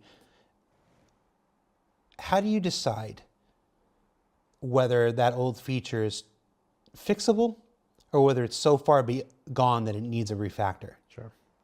Well, so that's a good question, right? Because sometimes the worst cases like this is when a system or an issue is like almost fixed, right? Where like a developer comes in and is like, oh, I have a fix for this, right? But what we need to do now is also look at these features to answer that question, which is the way the feature or the system was constructed compatible with what the PU is going to be, or what the technology behind the PU will be, which is a combination of the streaming technology that we've built before that has been a very complicated and complex system, even on its own, without server meshing, and then the systems under streaming and server meshing together. And so there are systems in the game that are not adapted to that approach, right? And so when we look at one of the key problems that we see in the game, we're going to look at the underlying system, and if we need to rewrite, it'll be because, it needs to be rewritten to take advantage of streaming and server meshing properly, right? Versus trying to patch and kind of cobble it together, right, to make it work. So that's how we make the decision, is really we're going to have to look deep in all these things to decide which ones need. We've already done some of it, like we're calling out some stuff already. Yeah, I literally saw a meeting earlier today where you're literally presenting every single engineer in the company, and it's like, okay, it's like, and it was a collective effort. It was okay, so it's where do we put this person? Where do we put this person? I've never seen in the time that I've been here such a granular kind of overarching, okay, no, we need to reevaluate everything. All prior assumptions are done. Yeah. Let's look at the entire field of players we have and decide who's supposed to go where best. Stop everything, fresh start. That leads me to my next question here. So we're a company of near or over 1,000 people. I can't keep track across the studios in the world. But there's still a limited number of these engineers and programmers in the company. Delegating them between these tasks is hard enough. Yeah. But you've also got this thing called Squadron 42. That's right. Over here. And in October, we flashed up a big 2026 on that. Yeah. I was there when I saw the 2016 way back when, and Chad Zamzow spoke for all of us with like, what? So we stayed away from pointing at a year for so long, yeah, because we grossly underestimated in last time. But now we've done this. So you've got this goalpost. I was going to say hangman's noose, but goalpost is much more positive sitting here. Yeah. That's got to get done too. Yeah. So what is this split like? Is this just an even 50-50 split? This many of them are on Star Citizen, this many of them are on Squadron 42. Is it 60-40? Is it hard? Is it flexible? Are there Joker cards that bounce between the projects? Does Chris have a veto every 3 months where he gets to rearrange the people? how does this split work? So that's an interesting question because it is, we are making 2 games. There's some good news, right? Because a lot of the gameplay systems that power the actor, and that power the core of the game are the same between the 2 games. And so improvements on one end result in improvements on the other one, plus or minus the online versions of these features, right? In the let's say we take one team, right, which is the most important in this one, like the gameplay teams, right? That's where we have to be more fine-grained, right? There's this thing that we have to be careful about, which is context switching, right? Obviously, building a single-player cinematic game and building a multiplayer MMO-like game are similar, but the context switching between the 2 projects costs time, right? So you want to find a scheme where you have the resources on what you're trying to achieve at each milestone. Like Squadron 42 has its internal milestone and its cadence that it needs to respect this year, which is extremely aggressive in order to get a game completely complete by the end of the year and ready for 26 release. And so there are resources that are, more suited to the type of things that Squadron 42 kind of needs right now in its polish phase and its finalization phase for all the levels and all the chapters. And so obviously these people will be favored to work on Squadron 42. So there's a series of people that are on there. I don't have an exact percentage, but it's not 50-50 because there are also things that are built on the PU that are beneficial on that side. And so the thing that if Jens was here with me, he would say the thing we need is flex, right? And so flex is when we need reinforcements, we can get them, right? And so we have a model now where there are a series of engineers that will work, dedicated to Squadron, but we can flex on both sides depending, right, on the milestones. And the 2 projects have now a cadence that's adjacent, and so we kind of know at every milestone what Star Citizen needs and what Squadron needs, and so we can flex accordingly. And these features are kind of a lot of those features are similar in both ends, and some of the bug fixes that we need on SC are also needed, right, on both sides, especially actor-related bugs. And so it's a tricky balance, right? Yeah. I hear what you're saying, and it makes sense. And I was in that meeting where Chris and Jens were talking about the need for flex and stuff, and I agree. It's my first show in 2 months. Maybe it'll be my last one. How did there's a phrase that comes to my head when I'm listening to you. Says it's this jack of all trades and master of none thing. Now, that's not precisely analogous to this, but if people are bouncing, how does any one thing get done? That's the first question I have there.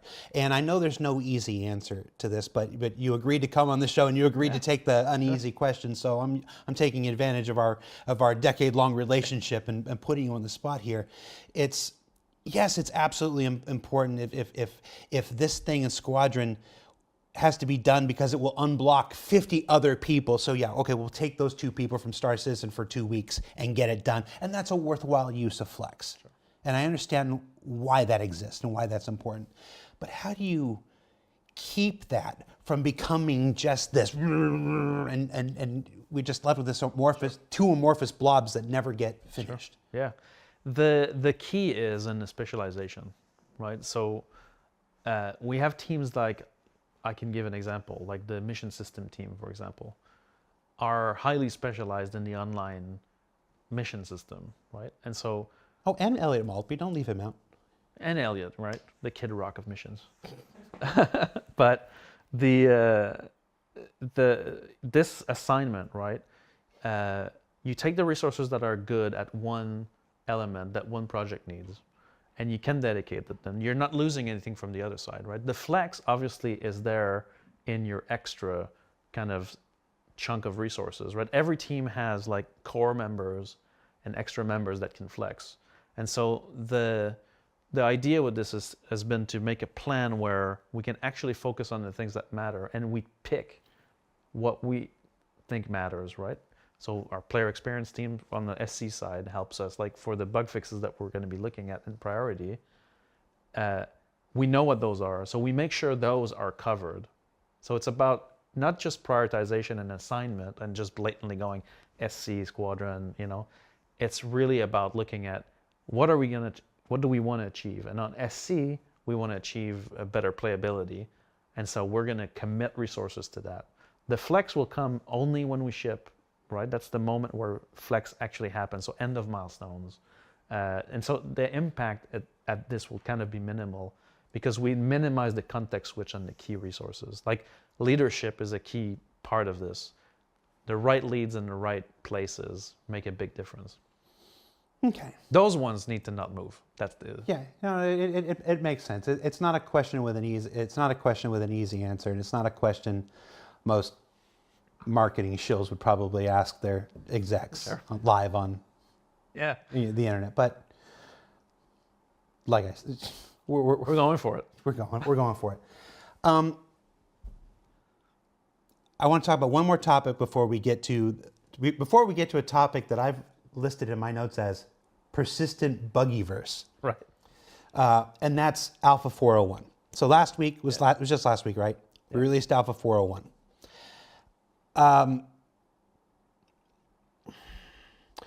I saw people online, people that, if I'm being as frank with those people as I am with you, probably should have.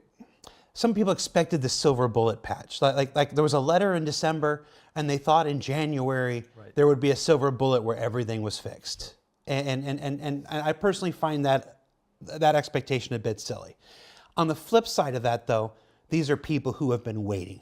Yeah. They've been waiting a long time for us to figure this out. For us to have for us to come in from the cold and realize that so many years of doing it this way, it's time to switch to do it this way. So I understand the frustration and everything is justified, if I'm being completely honest.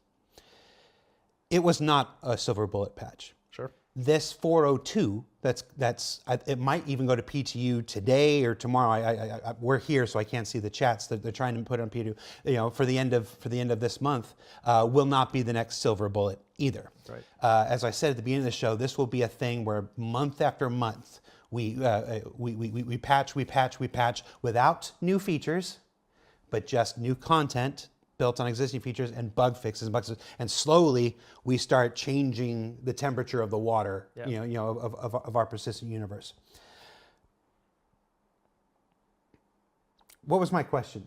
It sounded good anyway, but I'm sure I was going somewhere. Is this the approach? Is this when can we start? So I see what I read, and what I read is what I wrote for myself is dumb. I don't want to ask that question. I want to. 401 did not solve all the problems. No. Is it a legitimate improvement over 4.0? In many areas, it's a drastic change. Yes. Especially for the issues that affected a lot of players during the break. If you played during the break on 4.0 preview, like a lot of very dramatic problems have been solved in 401 or hotfix, right? Because the 401 also includes all the hotfix from 4.0. So it is fundamentally, a better patch, but it regressed in key areas that are very problematic. Yes, I'm looking at a chat right now. Very drastic. Yeah. With a lot of emojis. From the observability standpoint, right? I think that in terms of the forward-facing elements of the patch, we have regressed in 401. But from the infrastructure level, we have actually made a step forward. And so it's a 50-50 one. It's a 2 steps forward, 1 step back kind of thing? Yes, I would say so, yeah. And the 1 step back just happens to be the part that the players see? Correct. Yeah. Okay. I know there's we're about to jump into this. The buggyverse. Just I'm on the verge of something here, and I'm trying to figure out what it is in my head, what I want to say here.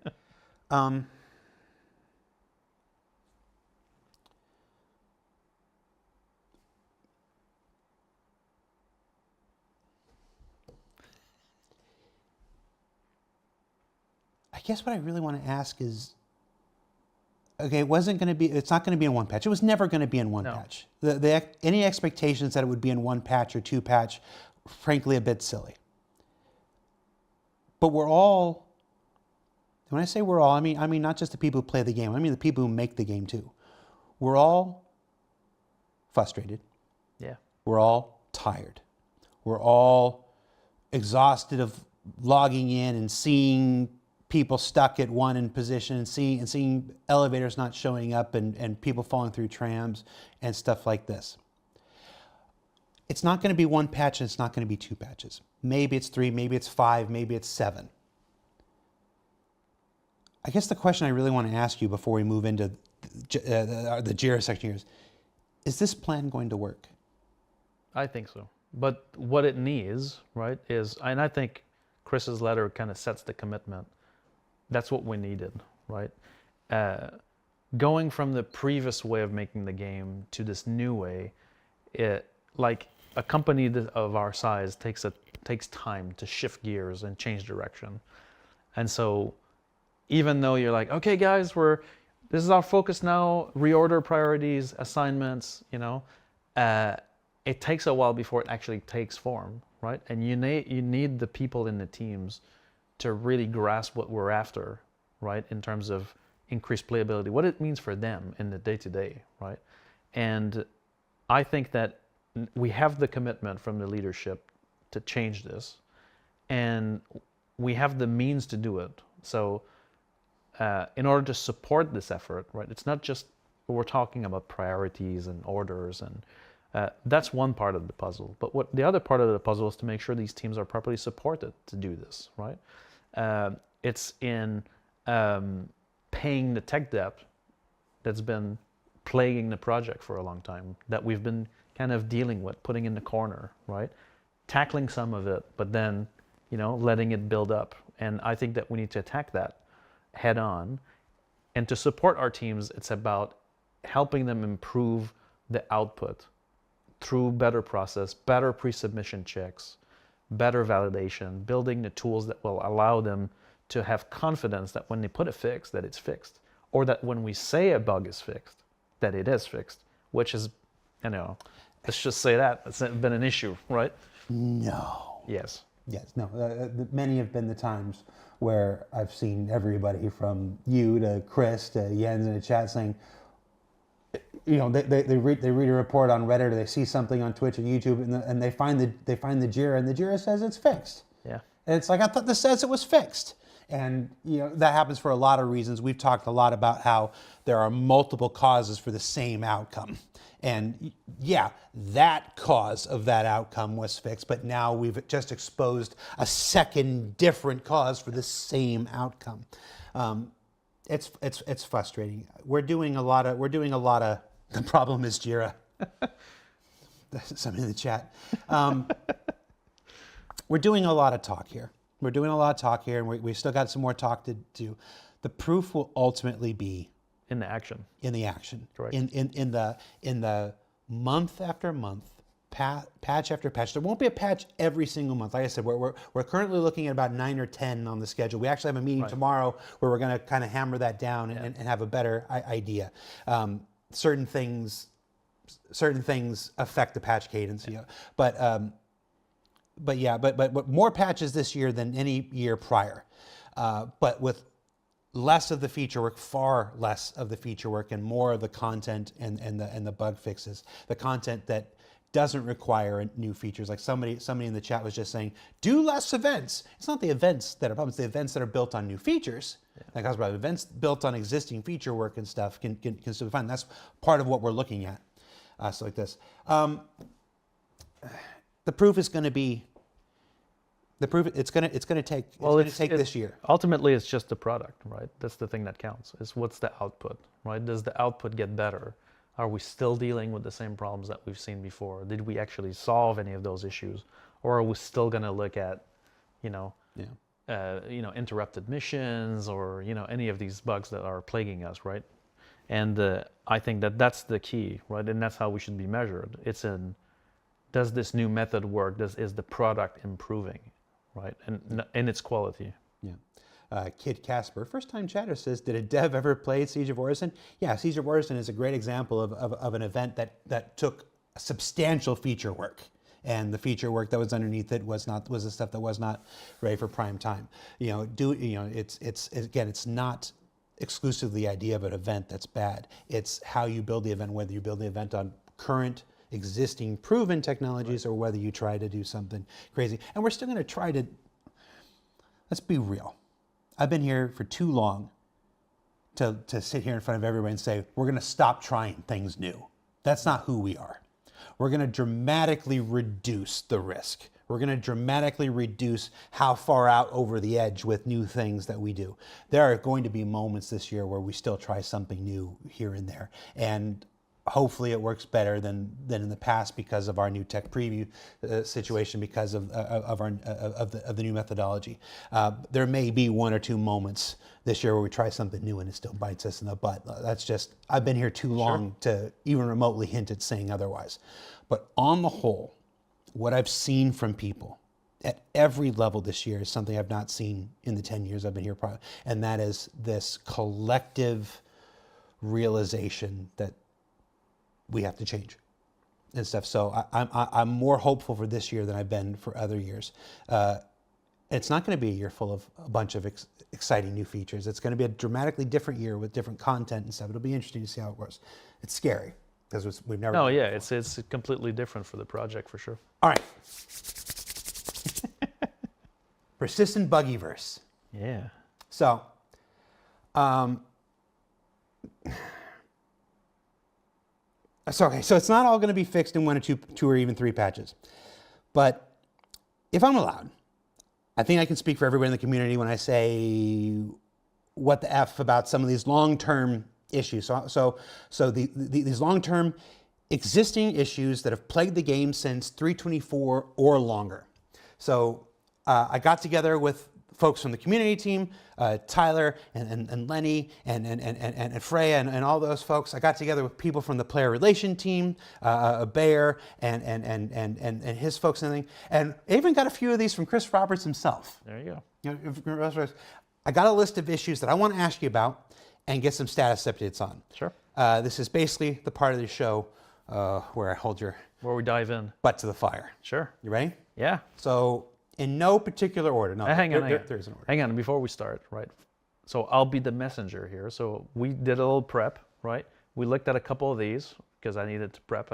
Unfortunately, I don't know everything. You don't know the current status of every single major bug in the game, Ben? No, I do not. I wish Get I out. did. I mean, that'd be great. But I did do the scavenging hunt to make sure that we got at least an update on most of those. And so that's, we'll get out of it. All right. Go for it. I want to start with server and shard instability. Yeah. Now I'm just going to read my notes here. We've got frequent login issues, including being stuck at position 1 in the queue for extended periods, shard locks, the servers becoming unresponsive or dead with players extensively discussing strategies for finding working servers, often relying on joining friends' instances. So let's tackle these one by one. Yep. Login issues and being stuck at position 1. So this one we're actually deeply investigating right now. It looks like, so we have, and I'll go deep with technical details here to properly explain, not just the status report. So matchmaking, right? So when you click on that button, join the universe, you're talking to the matchmaking service or the matchmaking system. He will find one of the shard instances that's available, right? All these shards report their health to make sure that they're, doing good, that if one of their servers is not good or their FPS is not in a good condition, it always reports a score. And we will always try to match you to either something that has shard affinity to you or Shard affinity. well, it's either your player is already in that shard, right? That's the ultimate affinity, or you've been in that shard before. So we try to have a level of shard affinity. Now the problem with stuck position 1 is that we've matchmade you on a shard. And now the matchmaking service is basically telling the shard, this guy's coming. That's called a process called authorization. And for some reason, now the latest update that I've got this morning on this is that the authorization call sometimes will take multiple minutes to close out. And so we don't know what the cause is on this one yet. It's kind of a new identified condition. But that's one that we need to hotfix absolutely on live in order to get that back in there. So that's one that, when we figure it out, is fixable by hotfix. Some things require a patch, some things require a hotfix that can be done under. So that's a thing that can be fixed Hotfix. any day of Now, the. I can speak a bit about the hotfix, how it works, right? Now, I don't like to use the word hotfix for everything, but that's the word we have for now, right? Because not all fixes are necessarily hotfixes. Some of them are just, they need to go out. But so what we cannot fix right now is a server change. So a change that goes on the game servers. That's one of the easiest things to roll out. So we can actually make a code change and then we start deploying it, and then your game servers will slowly start updating, right? And that is the easiest one to roll out. But there's some requirements for this. There must be no data change, no asset change, and the network compatibility of the build needs to be maintained. And so that means that there are some things we cannot hotfix because it would cause a client incompatibility. And so there are some bugs that we're like, we have a fix, but we can't roll it out, right? We have to wait for the next patch window. Well, yeah, exactly, right? Which we are talking about in interest of this to have now like maintenance windows where we can actually roll out data fixes, right? Where we now need to force players to upgrade their client, but that would allow us to actually, take the environment down, also do some maintenance. We rarely do live maintenance on the environment just to, change things. We kind of try to keep them the way they are, but this will allow us to actually perform live changes more aggressively. So we're trying to nail the process now for that. And so the second kind of thing we can change is a hybrid fix. Now those are very hard to do because a hybrid restart will disconnect all players on a shard. And so we can't upgrade a shard that's already running. And so we have much fewer game shards now than before. And so that means that, disrupting them will have a drastic effect on the live environment. And so those fixes are a bit of a problem. So typically it reflects in the number and the name of your shard when the hotfixes roll out. Chat is just spamming. Do it! Just do it! One of the things that we don't do that a lot of MMOs do is have that regular Tuesday downtime or something like that. And those are the times where those things are necessary for other games. Is this something we've considered? Yes, that's what we're trying to prepare for now, is to have an official maintenance window. That we're not thinking about systematically doing a downtime, but we're thinking about scheduling it, and then we'll let players know before that happens. And then we'll be using those moments to do infrastructure changes or upgrades that normally we would have to wait for. That would be, I'm just looking at chat right now. There's nothing you've said in the last hour and a half that's getting the reaction. They're just like, yes, give us a maintenance window. Fix your shit. 4! No, that's 5. Is that 5? I think so. 5? Load times went way up. Yeah. In 4.0. Yes. Way up. That's Benoit. right. Yeah. Especially for Pyro. Pyro side. And frequently players would actually time out of their load. Yeah. What gives? So interestingly, now that's still being investigated, but the current hypothesis on this is that the way the Pyro system was built. First of all, the requirement when you connect, right? What the hell is the game doing, right, in that loading screen? And then you open the console and there's stuff flying around. What is it doing, right? It's going through this context establisher set of tasks, which are like all the phases for the connection, right? Currently, when players load into Pyro and have a long load time, it seems to be related to the way the system was built, where there's an entity in the Pyro system that holds the spacescape for the system, right? Now, we're peeking behind the curtains of how the levels are made, but there's a requirement for the CET connection, right, that requires that all the entities that the client needs to load need to have an authority assigned, right? Now, so this is directly a server mesh change. And so if an entity that you're loading doesn't have an authority yet, which could be any server in the mesh, right? If one of them doesn't have an authority yet, then the load time will have to wait for this entity to gain an authority. Now, how can this entity not have an authority? So our current hypothesis is that if the server that is hosting that Pyro Spacescape entity, which has a giant radius, so every client loading into Pyro needs that entity. If the server that hosts that entity is currently rebooting because it has a crash on it, then all players will have to wait for that server to do the full provisioning loop, boot up, acquire, load the data, acquire the entity, and then players will load in. For some players, that overrides that busts the time it needs for the timeout for the login. So that's our current lead, and we think we have a fix. But we're obviously that's another one that we would roll out. I think it's a code fix on the hybrids that we can actually roll out for that. While you were giving that answer, Chris Roberts just messaged and says, "Benoit, are we having login issues again?" and Guillaume is like, I'm poking Ahmed because Benoit's on SCL talking about this right now. So, get off Benoit's back, Chris. Delete. Do not hit enter. No, okay. So,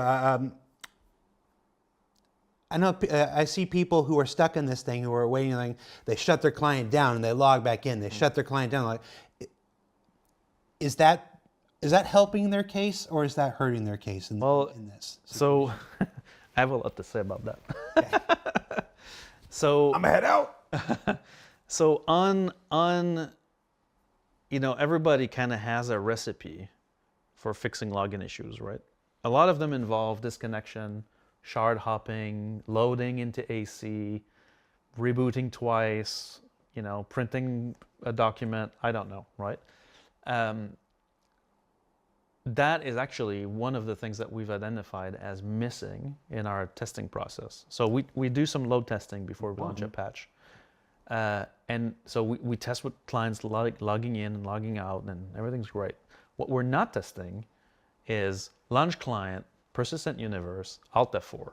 Launch client, persistent universe, AC, right, Alt F4. Client, persistent universe. And so a lot of the issues that we've seen in the 4.0 release, when we put in the persist hangar flow, for example, that allows you to log into your hangar, the system for this needs to move your player, we call it unstow your player into the shard. It also needs to unstow your hangar. Now, when players are constantly logging in and out of shards, now you've got multiple shards doing this process for you, and they need to complete that process. We've identified a ton of concurrency issues with this in 4.0. Elements that we didn't test for because you test the load, not the repeated concurrency. And so that's one thing we've identified that we absolutely need to add to our testing process, because it's one of the other things. I've talked about this before. The difference between PTU and live is like a 20x increase. Yeah. That's also one big difference, is that on PTU players don't shard hop that much. One of the forever things that if there's a double-edged sword of PTU, and there are many, yes, but this is like the one that's always amused me. People are more patient on PTU than they are on live because they recognize that they're helping us, they're helping the development of the game, they're doing a job, and that patience is necessary and wonderful. Yeah. But it doesn't make for an effective test of live, and it's yet another reason we have to go to these live environments sometimes, and we don't discover these things to live environments, because live is where Hyde comes out. Right. So many people in PTU are Dr. Jekyll, and they're all nice and knowledgeable and restricted, and then live environment is where it's interesting. It's all right. Well, that's one of the key differences, right? And so a lot of the issues that are plaguing us right this second, right, are still remnants of that we are tracing a lot of them. I spent a lot of time on Spectrum during the break, during the vacation,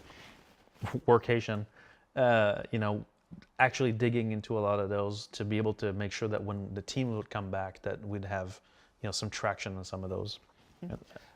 Last question on servers, because then we're going to get to the character stowing and repair here. Yeah. What are shard locks, and why do servers become unresponsive? Well, so that second part's why. Little question here. Right. So shard lock, I mean, we never really call this shard lock. This is like a community term. You're never really locked into a shard, but your character can only be into one. And so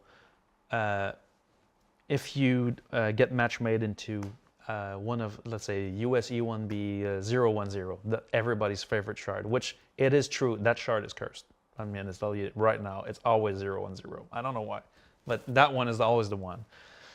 Take it out to the shed and shoot it. It doesn't matter. Doesn't matter which patch. The USE 010 shard, for some reason, is the bane of our existence. Anyway, so you go play there. Your character will get unstowed. So hybrid will unstow your character, moves it from the global database that allows you to go anywhere to that shard. Now you are, according to the community, shard locked, right? Because you're playing in that shard right now.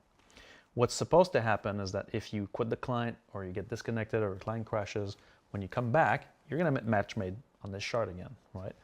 Now, if that shard is no longer available during the time where you decided to come back or whatever, then that's going to give you a nice little 60K error, right? Which will say, hey, your character is there. That shard is no longer available. Now, what that means is that behind the scenes, there's a process that's taking if the shard is crashed, there's a process that's currently processing that shard and will stow back your character. So it's time. Time will fix it, right, in this case. During the 4.0 preview, some players got into a state where the character could not get stowed back. That was a backend a bug that prevented that from happening. And so their character was kind of seemingly corrupted. And so we had to go in and fix a lot of those. That caused a permanent 60,030, I think is the one. Where basically some players were stuck in that mode for a long time, and so we had to actually do manual actions to solve that.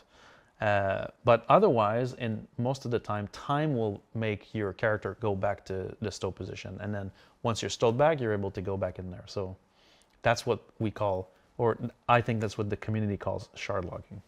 Yeah, it was definitely the 630. It's building a reputation. You know, it's coming for 30K's crown right now. Slowly. Let's talk about elevators and trams. All right. Let's talk about elevators and trams. We didn't talk about repair. You don't want to talk about repair? Well, actually, that question was mostly about the 60-30 and the stowing. You basically covered all that stuff. That's kind of true. So, elevators and trams. Yeah. Broken or missing elevators in various locations, preventing access to hangars and other areas, or simply trapping players inside. Trams that either let you fall through the floor or yeet you into lower orbit. My question to you, what the fuck? That's 6. So, brief history, right, of transit. This is a very old system that's been in the game for a long time. And transit in the context of streaming is already a non-trivial problem to solve, because and I need to dive into the why, so to explain a bit, the complexities behind it. But so the transit system is composed of multiple components, right? You've got peripherals, so that's, for example, the button you press to call an elevator or a tram. It's the indicators that say, hey, the tram's coming in, this amount of time. Those are peripherals. You have gateways, which are locations where a carriage can stop at. So, for example, if you're in Lowerville, and you go to the train, where the train stops, it's like a station. That's called a gateway. You have carriages, which are either elevators, trains, trams, all these things that move along a path. And then they go from gateway to gateway, and they respond to orders that are submitted from peripherals. All sounds nice and dandy. What's the problem, right? So in any game, any other game that doesn't have full-on level streaming, all of these things are always loaded. So the manager, the piece of code that actually is managing the fulfilling the orders and moving the carriages in general, or has the logic of the carriages, is always, all this network is streamed in. It's all loaded, so it's always available. It knows where the carriages are, it knows what's happening, everything is there. In our environment, because of our SOCS technology that allows us to have more performance on the servers because we unload the rest of the zone, that means we unload those carriages. So think about your Lorville train that you see stop at you and then leave. On the server, if nobody's on the track, it doesn't have a carriage there. It's unloaded, right? And so the current iteration of the system actually destroys that carriage and will recreate carriages when it needs it, right? And there's been a ton of issues with this. So that's the first part, right? Is the streaming part. That makes it a bit more complicated. The second part is that the way the system was built initially, it would fulfill these orders to those, send orders basically. You call the elevator from your hangar, I need to send a lift there. So the system is going to tell the lift to move. The lift moves on its own, right? So you will jump and then do the actual path. We want those to be physicalized, so they're actually following certain paths. Now, the issue is that combined streaming with these orders and state is lost in certain conditions.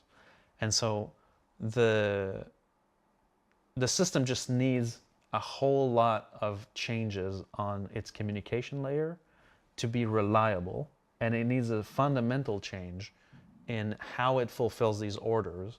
Instead of just sending a message to a carriage and hoping for the best, the transit manager needs to be actually always tending towards the state that it should be in so that it can self-heal for any kind of issues, right?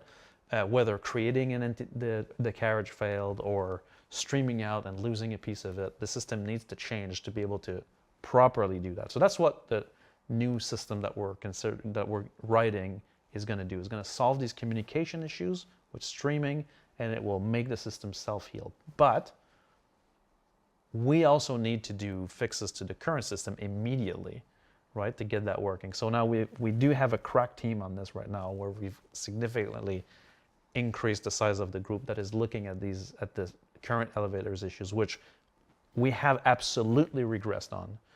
And they're looking at adding the self-healing component I just talked about directly in the system. So I was happy to hear that we have now proper reproductions for at least a couple of cases where the gateways are basically becoming defunct. And so you call the elevator and it never shows up, right? That's the number one case that we see at the moment. Or the other one is a lift shows up, you press a button and it doesn't move, right? So that's when the transit managers lost this carriage, or the gateway is no longer usable. And so now we have those reproductions, and they're not just happening to players. Now we have an actual case where we're able to actually go down and we've seen what actually is going on. So we can put the self-healing things I just talked about to fix it. So in the past, when we've talked about some of these issues and why they haven't been fixed or whatever, it's because we've had this aversion to doing double work. Yeah. We don't want to work on a Band-Aid when we know the long-term solution is ripping the whole damn thing out and replacing it with something else. Try to do minimal change on the existing and say. What you just described, though, is doing both. Though. So at present, I just want to confirm this here. Yeah. At present, some amount of persons are working on writing a brand new transit system built for the server meshing reality. Correct. And all this stuff. Yes. But at the same, that's going to take X number of months to do. Not wanting to wait for that because we need to fix. We need to fix now. Right. There's also another group of people focused on a short-term self-healing fix to the current system. Yes. That may not fix everything, but will dramatically improve it, is our hope. Yes. Well, we want it to function the way it should function, which is all the time, like reliable, right? Now, it might mean, because we are still going to have the issue of the streaming out and some error handling, that it might take longer for a lift to arrive in certain cases, but it will arrive. And it will because it'll have that error checking, it'll have that self-healing. Correct. So the idea is that it won't just not show up. Right. You won't just fall through it. You may wait twice as much as you were used to. In those cases. But then it will show up. Correct. Well, that would be something, at least for the short term. Yes. That would be something. Yeah. Okay, and that helps me explain why we're doing both. Right. No, because we need to why we're fix doing it short-term right now. fixes and Exactly. long-term. Okay, that makes more sense to me. Somebody asked, do the elevators in Squadron 42 work? They use the same system, but the streaming bubbles in Squadron 42 are a lot higher, so they will stay streamed. Single player, yeah. And then many people are like, just build stairs. Like, who knows? Maybe we can convince Ian and Nick's will be all stairs. Yeah. No. Or ladders, maybe. Yep. I don't know. Hangars. Yeah. Hangars. All right. Failing to spawn ships correctly. Platforms getting stuck. Ships being destroyed while they're stored. Yeah. I saw that one. I'm like, what? Like, or hangars being assigned incorrectly. One by where do you want to start? All right, I got to come clean first. On the ships being destroyed when stowed, that was 100% me. So, we were looking at some. Hold on, look right in the camera. Yes. It was you, Benoit. Yes. So that was a back-end change that we did to try to alleviate some of the load that we were seeing on some areas. And one of those side effects that was unplanned was that the location ID of ships weren't being updated when they changed. And so the way the ASOP terminal, again, moving sands, right, does its reconciliation, which shows you what's available for you.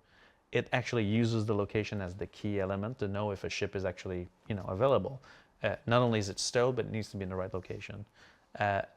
Now, this change that I had made for optimization did cause, for a couple of days, the issue where the locations weren't updated, and so all your ships that were stowed in lower locations would show as destroyed. But they were there, but they would show as destroyed in ASOP. And so, yeah, I'm gonna take the blame for that one. That was me. Is this like if a branch falls in a forest and nobody can hear it? Does it really? The ship's not technically destroyed, but if it reports destroyed and you can't call it because it reports destroyed, isn't it destroyed even if it's not destroyed? Yeah. Well, actually, claiming it would actually destroy it too. So technically, it's destroyed. Right, but we resolved that one. Yeah, that one's resolved. Okay, so let's get back. So let's talk about failing to spawn ships correctly, platforms getting stuck. Right. So let's talk about hangars first, right? Okay. So, people that play more on the PTU know how the system works, but it's actually a bit special in that, first of all, the hangars are instance. So they're instance on your shard. You have access to your hangar based on, your ownership of it. But all the hangars on a given ATC gateway, so these are the actual hangar doors on the stations, right, are all stacked on top of each other, right? So that's why there's been bugs in the past during the PTU cycles for 4.0 where you can you hear would somebody oh else's yeah, hangar. that bug took a while to fix because it required technology change. But that was also crazy. Like the sound was just, incredible. And so what that means is that when you're in the station and you want to go to your hangar, you have two options. One of them is use the lift. Now we just talked about the lift, right? When you call the lift, it will actually unstow your hangar, create your hangar, and then give you permission to go there, right? Right the moment you hit that button. So there's a lot of things that need to happen in right suggestions. Then you enter your hangar.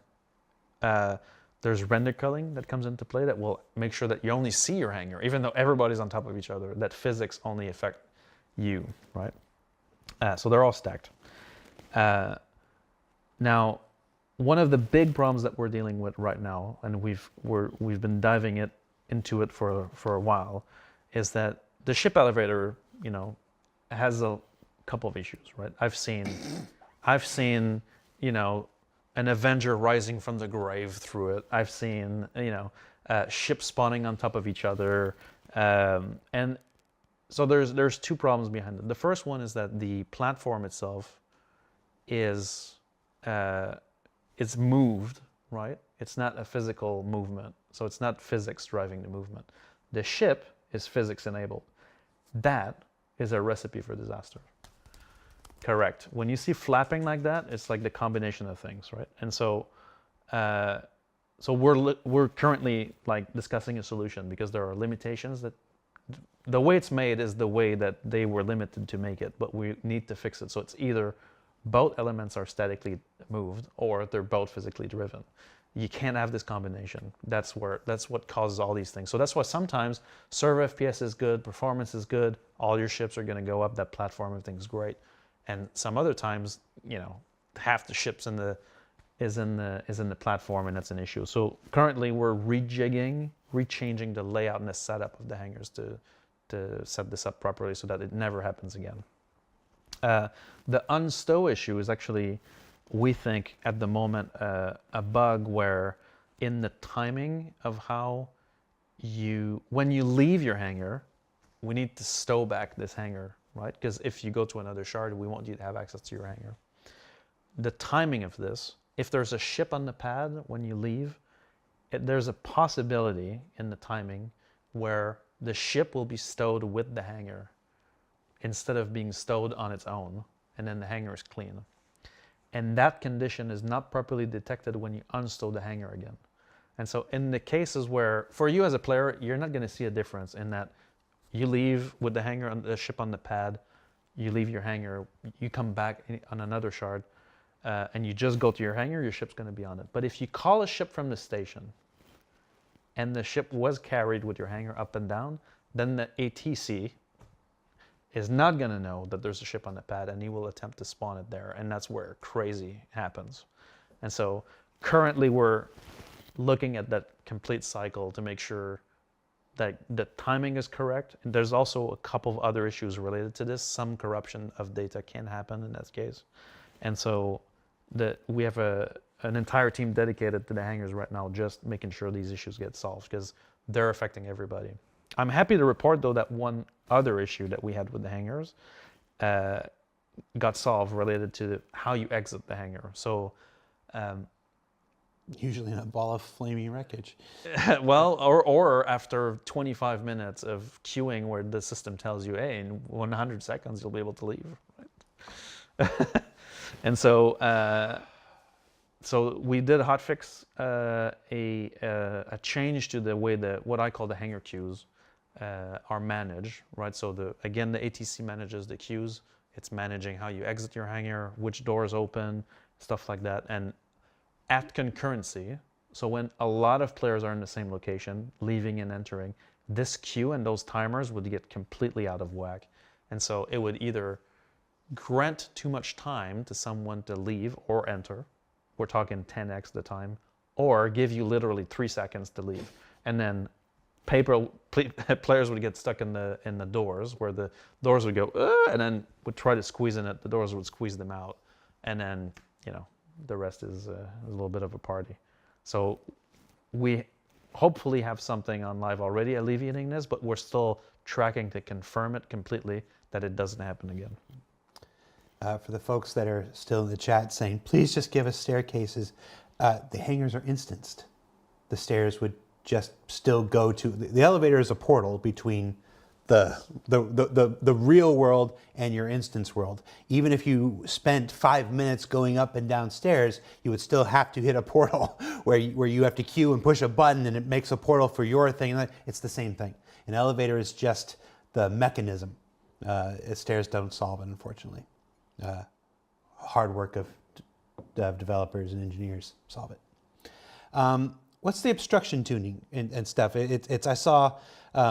I've seen images internally of the elevator won't go down, and then Brett or somebody on player experience or whatever will jump in and go under the thing, and they'll see a dragonfly stuck under the elevator that stops it from going down.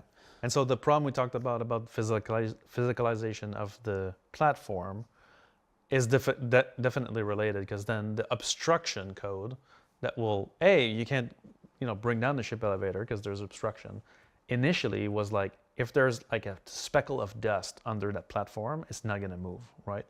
Which was, let's just say, a bit too aggressive. Way too aggressive.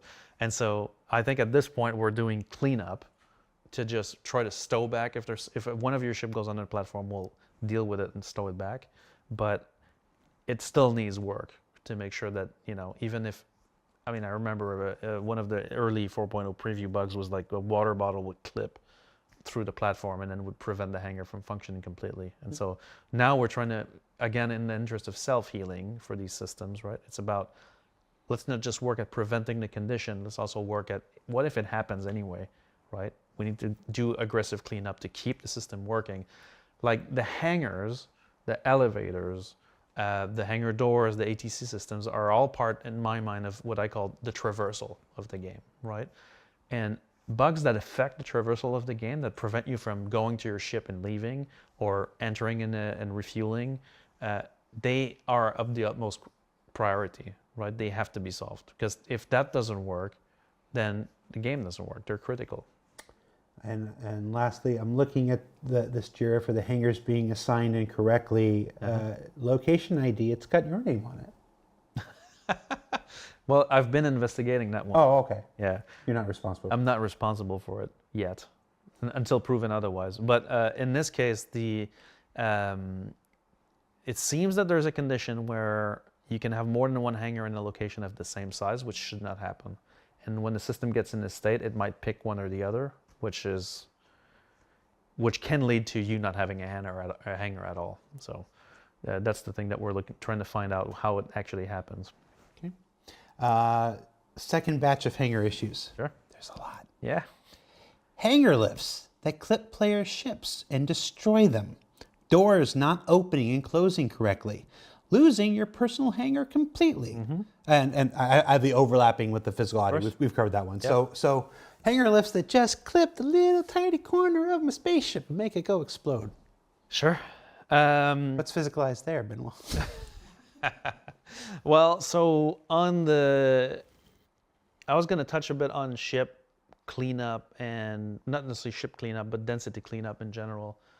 We talked about the physics events, right, in the past, earlier in the show, right? So the physics events are a godsend for the server performance, because we evict all these debris that are causing intersections, slowing down physics. And so that's one of the reasons why we've been able to get performance of the servers up in general. Now, one of those components, well, the same system, is actually responsible for a pink glow that shows up on a ship that will just pop it, right? And so that's part of how we try to resolve the physics intersection for ships, right? And the way it works right now is that it has a smoothed number of frames where if the physics engine is like heavy intersection, at some point it will go like, okay, like something needs to happen. The way we handle that event is still a bit too aggressive right now. And so in some cases, it triggers a heavy intersection and will pop out the ship. But we don't want this to happen to attended vehicles ever. And so we're working right now at adjusting that flow so that only unattended vehicles in full intersection for a very long number of frames are cleaned up. And so right now it's a bit too aggressive for this part. But the distinct glow, pink glow, is we added that to make sure we could identify those problems which we expected would kind of happen until we tuned the system properly. We are at 2 hours. Wow. I want to keep going. Yeah, let's go. Pete, Dave, Lauren, you okay? Honestly, I'm not even joking. If you need to go, just leave the camera switched on Benoit. Yeah. Nobody needs to see this face anymore. Just leave the camera switched on Benoit and we're going to keep going. Are you cool? Okay, but seriously, if you do have to go, do it. Just wave and be like, it's on Benoit. I can see it. I want to keep going. Yeah. Inventory and item persistence issues. Right. Items are disappearing from inventories, ships, and storage containers. This includes bought items, looted items, mission cargo.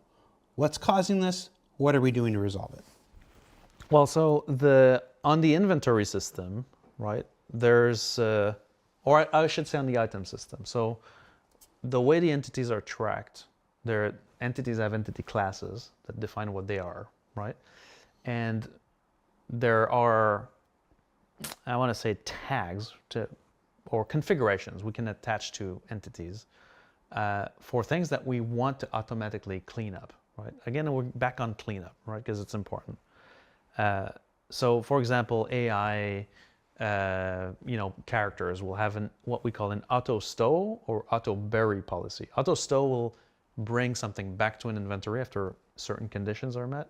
Auto bury will destroy an entity if certain conditions are met, right? Automatically. So that's our ability. That gives us our ability to go, this thing is good, let's say for 12 hours, and after that, we can get rid of it. This is true for like debris or things we spawn on the side or things like that.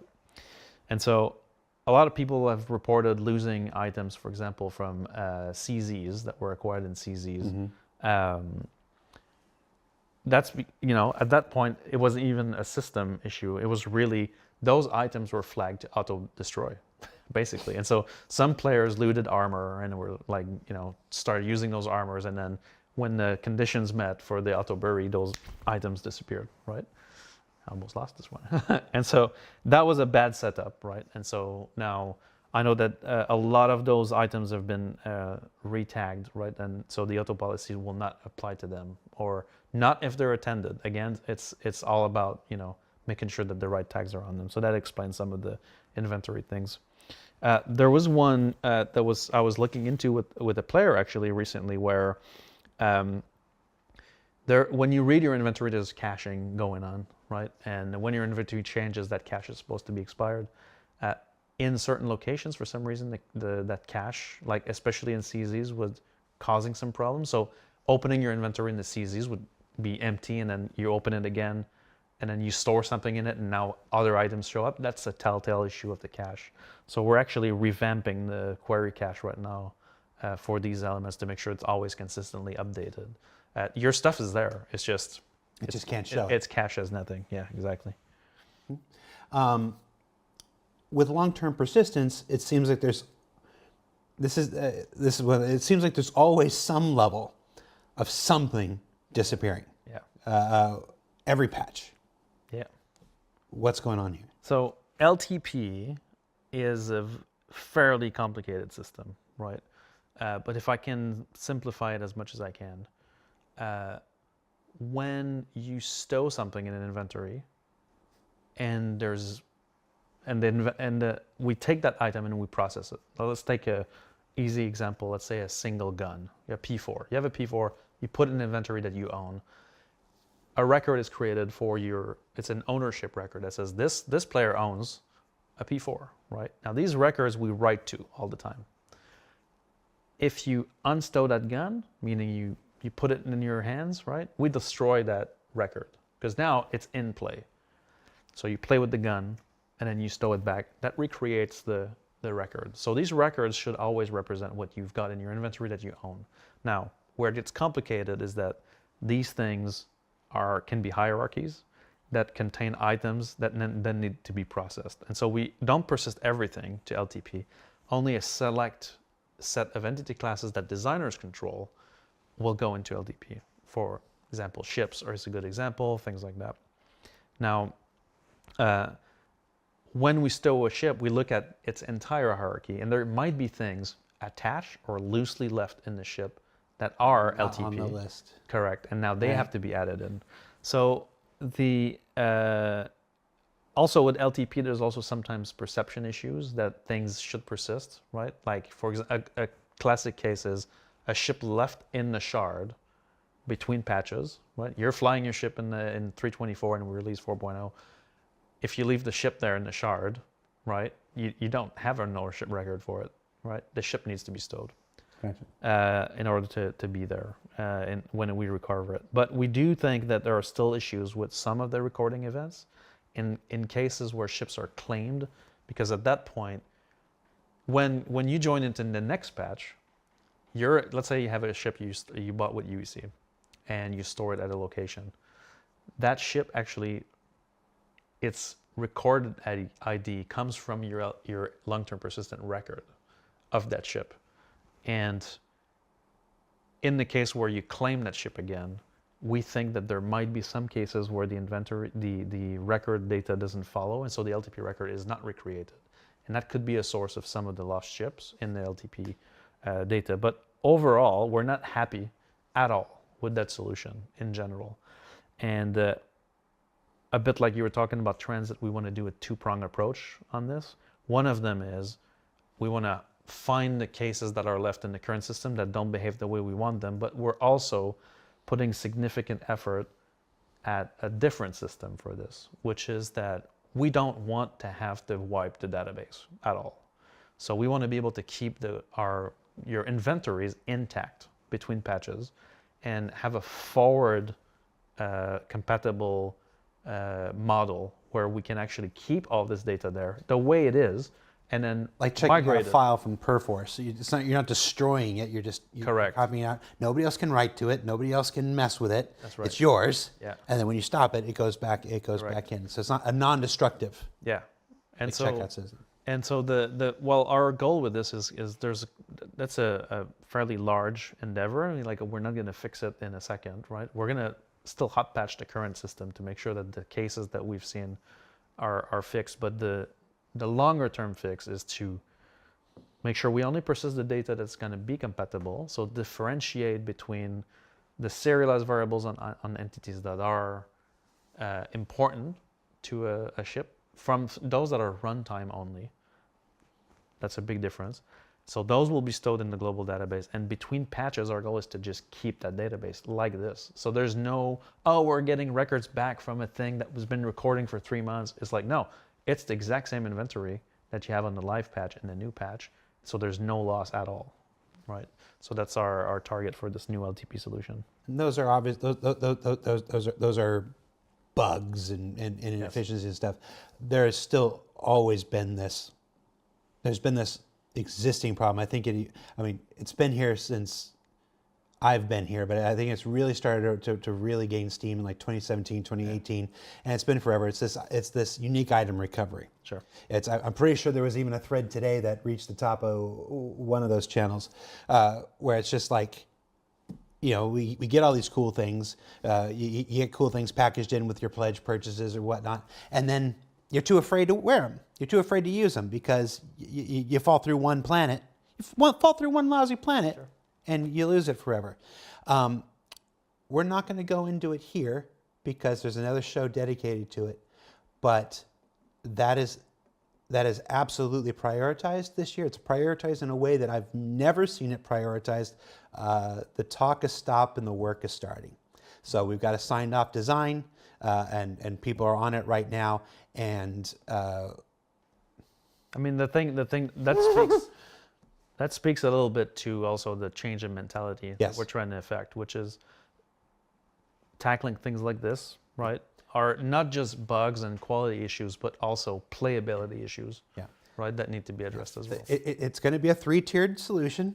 Again, we'll have a show where we go through it all. I'm filming with Declan next week on it like this. There'll be a short term that'll help a lot. There'll be a long term that'll help even more, and then the super long term is crafting, and basically you just you get blueprint for everything. You can just make your own, and so that's you never ever have to worry about. So it's a multi-stage thing, but this first stage just got signed off and it's in active development. And you excited? I joke. It's not a joke. I say it with all sincerity that the same conversations the backers have, we have internally just 3 weeks earlier. 100%. Been.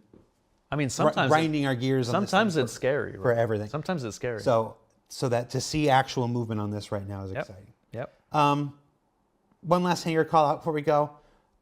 The aggressive ship despawning mechanic. Yeah. Sometimes ships are despawned while people are still inside them. Yeah, that should not happen ever. In fact, it's nice to hear it said out loud. No, the system is supposed to be made that we have a passenger count on each of those ship entities, and if there's a passenger, even if he's not piloting, and even if it's not his ship, we should not be despawning those ships at all. And so that's definitely on the lookout right now as to why it happens. I mean, there's a couple root causes. Unfortunately, for it just looks the same, right? Again, if you don't have the pink glow, right? The pink glow is a telltale tells it's physics, right? It's the physics detection, which we're going to ease up. If the ship just despawns out of midair, right? I've seen this happen with ATC. Sometimes has with the timer problem that we fixed before had an issue where it could despawn your ship mid-flight when you left, which was egregious. I think that one has been solved, but jury's still out. I want a proper confirmation on it. The one where your ship is considered unattended and you're still in it and it despawns is completely like that needs to be solved right, like hotfix right away. Okay. Mission bugs. Yeah. Now we went through a refactor with 4.0 that reduced the mission options, hopefully temporarily, Yep. but we're still seeing a lot of the same issues that we saw before. Arriving at a location and having no AI spawn, mission objectives failing to register, and cargo disappearing upon completion. The Fight for Pyro event going on right now is particularly affected, with many players unable to complete it, or various aspects of it due to bugs. Save Stat in Chapter 1 was like walking through a minefield trying to figure out which parts worked and which parts didn't. The Net 402 has more mission stuff in the content. It's like, talk to me about missions, Sure. please. Elliot, this one's for you. I gave you crap on the other one, but I'm doing this for you, man. Okay. Help us out. So let's start at the beginning, right? Okay. What did we do in 4.0 for missions, right? So the way missions worked previously is that we had first one server with all the entities, all the 100 players playing on it. When you played missions, there was an invisible entity created on the server somewhere. The location doesn't matter, right? That would manage that mission, right? And the way the missions work, if you can picture it in your mind, is that there's a mission management module, and then when you reach certain locations, right, when you stream in that location, a mission module at that location is going to actually kick in and has its own logic for, like, if you're picking up a box, for example, let's say a box delivery mission, you get to that location, there's a mission module that pops up. Does the pickup logic. When you unpick up, it's like, oh, you need to go to this other one. Then there's another mission module at that location. Now that's the way, and then if I add global events on top of that, there's a global events manager on top of that. That was like a global thing on the server. Now I've said global multiple times here. Every single one I said, every single time I said global is not compatible with server meshing because we don't have a global entity setup, right? And so what needed to happen is a fairly large engineering task. I hate that we just said refactor, that we branded this as refactor, because it's really a new core mission system behind the scenes, which is completely outside of the game servers and does the orchestration of what a mission is, right? And the global flow of a mission. You have something to complete. There are phases, objectives, there's state tracking, there's requirements and rewards, right? And so it's the mission system is what we call it. There's no longer a mission entity that's hold on the server that just manages the whole thing. They all communicate to the mission system that then ticks the logic of the mission forward. Even though all these mission modules, written by the Kid Rock of Mission, can do all kinds of fun things, at each of the different locations. So the fundamental work was to make sure that the mission system was functional in server meshing. That was really the part of the gameplay element that was completely incompatible with server meshing. Another piece that we needed to solve in the build for 4.0 and as part of the mission system is how markers work. And so markers are always a big issue. Have always been a big issue in Star Citizen since the very beginning. And with server meshing, these became even more problematic. So, let me state the problem. You're on a Pyro game server, and I'm on a Stanton game server, but I add you to my party. Now I want a party marker on you, right? Mm. My game server doesn't even have your star system loaded. Like, it doesn't even know what's going on, right? And so for that, we needed a piece of technology that would allow the streaming system to stream your entity marker on my server so I could actually see your position changing. And so we've built all of this in place, but that's a fundamental change to how markers work. And now I'm going to dive into why do we have that many bugs behind it. It's almost like we need a replication layer for the mission system itself. Almost, right? Like for things that are tracking objectives across systems, things like that, right? And so the way we call those things, like the markers, are independently streamable entities, blah, blah, blah, blah, which basically allows us to have a marker on an entity that's anywhere in the server mesh. Now that system works, right? It's in place. It's been fairly reliable, but that touches on all the markers in the game, and so a lot of issues came up for that. And one of the things that we have not tackled with the refactor is how missions are built. And to Elliot's credit, right? I think that we're using Elliot's name, but there's I'm James, using him. There's James. There's Lars, Nick, all these guys. So the credit to all these guys, right? We have not provided this team with the right tools to build compelling missions. They are dealing with an archaic scripting system that dates back to a previous era that we are just about to finish modernizing by replacing to give these guys modern tools and modern approaches. And so going back to markers, the markers are completely managed by game designers and set and removed and displaced and whatever. And that makes for very complicated systems and logic that's not very robust. And so that's why even with a robust marker system, because the markers are managed a bit ad hoc in mission scripts, it makes it really complicated to follow. Like I remember distinctly when we did the golden ticket event, which that was the whole mission, was like there's a marker on the ticket, right? Well now, the holder puts the ticket on his core armor. Now am I tracking the core armor? And then how does that work? And so, and the mission logic had to manage all these cases. And so now that we've kind of finished the foundation for making the mission system function in server mesh, and we're going to obviously keep iterating on making it robust in this setting and fixing the missions to make sure that they also leverage the system properly, bringing back the missions that are missing, but also improving the ones that are there so that they're even more robust, right?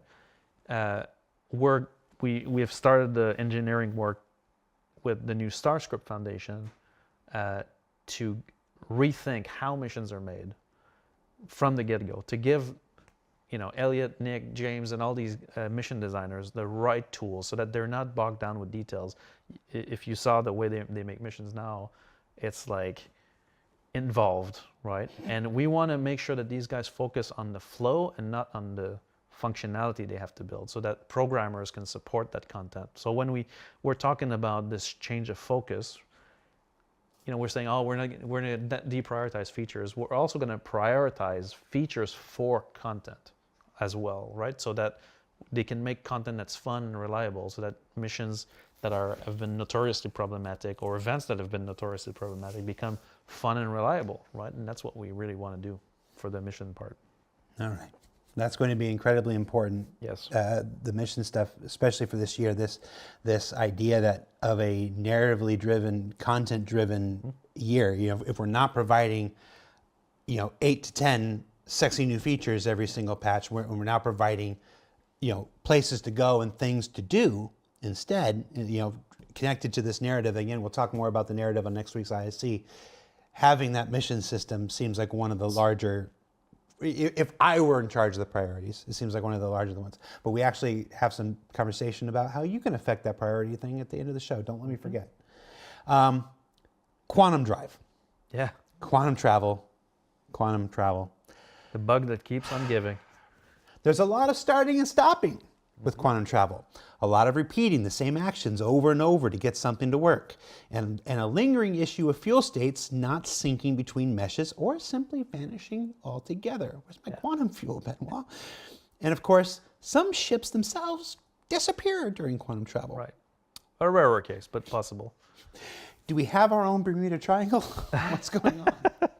Well, yeah, Jens did add some notes here and said, if you find the Bermuda Triangle, please report it on IC.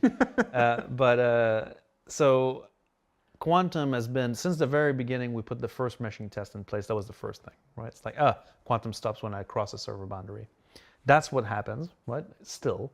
So the same symptom has been, again, triggered by multiple, issues. You find 5 causes, the 6th one shows up. Correct, exactly. And the latest ones are related to the resource container. So again, I don't want to dive too deep on this, but like entities have classes that define what they are, and they have components on them that define their functionality. So like, if I have a box with a health component, then the health component manages its health, its damage, and its destruction, right? So the entire game is made like this, with components that define things. And so the quantum drive is made up of multiple components, and these components need to deal with the change of authority when we cross a server boundary. And so there's a lot of entities intertwined for quantum drive to function.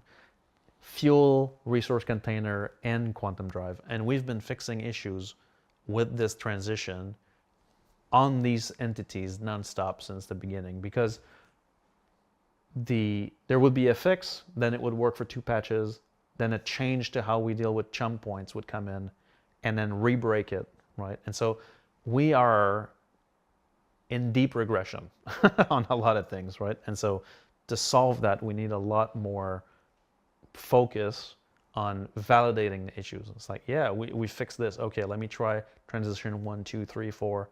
Like more, I don't want to say more QA, but more QA. We need a lot more QA to validate the fixes. We're in the home stretch. How you guys doing? Still Again, here. Cool. If you need to leave, just, Pete, I'll drive the microphones back to you tomorrow. If you guys need to take off.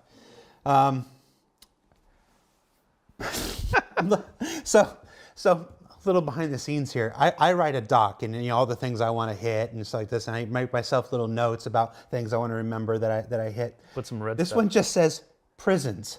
I'm tired. What's going on? It's all I wrote for this. Prisons.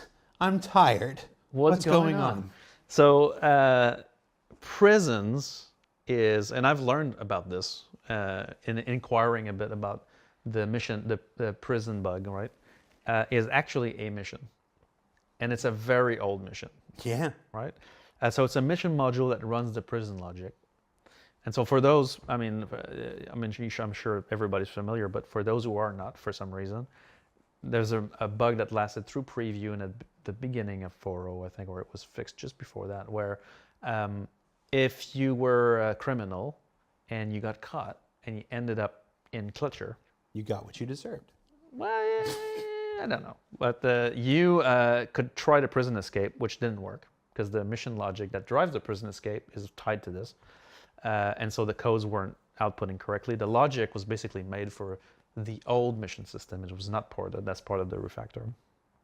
And so it basically depended on when you get to that location to give you a new mission instance for your prison experience, which the new system requires that these modules are persistent and stay there, which accumulate the logic change. And so the logic becomes desynchronized with the state of the mission. So what that did is that you would literally do your time, either use smuggled in adenite from somebody else or mine it, pay your due, and then the elevator will look forward to the front, to the prisoner who's paid us, blah, blah, blah. And then you would press the elevator. Again, elevators are back. Press the elevator to leave. And then it would never detect that the action area that you're leaving is actually triggering, which triggered the, leave prison logic, right? And so the guys have done a hotfix for this in preview, actually at the end of the preview, I think, where they've moved the logic for this leave prison flow to the actual law component that's on your character. And so now we're guaranteed that no matter how weird this flow would get, it's actually going to be reliable. You just said we guarantee it's going to be reliable. We are 2 hours and 30 minutes into this. No. You just used the phrase, it's guaranteed All right, to be reliable? Let me rewind. It should be a lot more reliable because your player's always streamed in. So I have a fairly good confidence on this fix, as long as the elevator works. That's a big caveat, Benoit. As long as the elevator. As long as we could sit here for another 2.5 hours and say all kinds of grand things and just be like, Sure. as long as the elevator works. Maybe we'll put some stairs in prison. In fact, there are, but you need the prison escape code to get them. All right, got like 4 more topics. We're done. Mining. Yeah. Sometimes minables are taking up to an hour to fully load in, making them rather impossible to mine. Yeah. Mining has been actually a dreaded gameplay loop in 4.0. That's one of the reasons when we did the evaluation, whether 3.24 or 4.0 preview, whatever, we did take a look at mining. Like, is mining functional? Is mining in the prospector functional? Is mining in the mole functional? Is mining on the rock functional? Is hand mining functional? Mining on the rock has never been functional. It actually was intermittent in the first report, but I hate the rock DS. We've identified what we think is causing this delay. It's basically the conversion from the render node object, because the mining and harvestables are always in large quantities, right? They could be a very large performance hog, and so they're highly virtualized, and so there's a conversion from render node to entity that is, for some reason, very slow. And so we're diving into try to figure out what's going on, but that's what's happening. So that's why it takes time for them to show up properly. There's nothing wrong with the Rock DS, people, just with the people who like it. All right, I'm officially tired. The views and opinions of Jared Huckabee do not represent those of Cloud Imperium Games, Roberts Space Industries, or its subsidiaries. Hey, we didn't talk about the mission reduce strict rep gates. The what? The reduce strict mission sharing has also been reduced with new strict rep gates. Is one stop. I just thought that sucked. I didn't think you had an answer for it. No, I got an answer for it. I went to the people. You screwed up mission sharing and the payouts, and it's miserable and it's terrible now. Well, so there was a bug that caused everybody in a given mission to get the reward for the missions, right? So that means if a mission payout was 10K, then everybody would get 10K, everybody participating. It was amazing. Well, so I loved it when that. So the funny bit is I talked to Rich Tyrer about it, and he's like, I couldn't catch it before they fixed it. That's what I want. And so ultimately, it wasn't exactly what we wanted, but that's the direction we want to go in. We want to encourage you guys to play together. And so having those rewards divided is kind of a counterpoint, right? To get people to play together. Like, why group with you if I'm going to get half the payout, right? And so the thing is, like, the system doesn't work the way we want it to do. So the fix did go through, right? Because it was an easy fix and we had the right persons in place to do it. But that's not where we want this to be. We do want to improve that part. We're at 2.5 hours. Yeah. And talking about all the bugs that still need to be fixed. Correct. And the one bug we did fix was one we didn't want to fix. I know, it's crazy, right? It's a train. You know,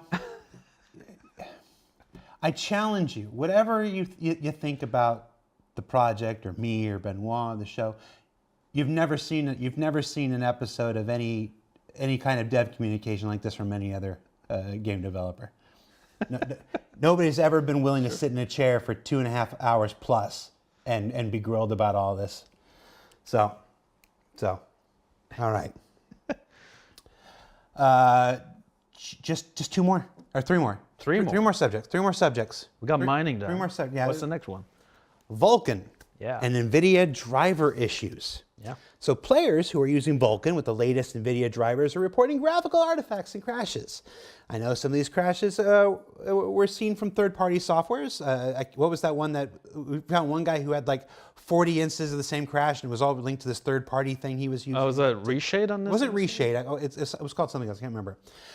Overall, what can you tell us about what's happening with Vulkan and the NVIDIA drivers? Well, so we're still investigating the cause, but for now, right, we think it's related to a specific driver version from NVIDIA related to the upgrades for the 5090 cards.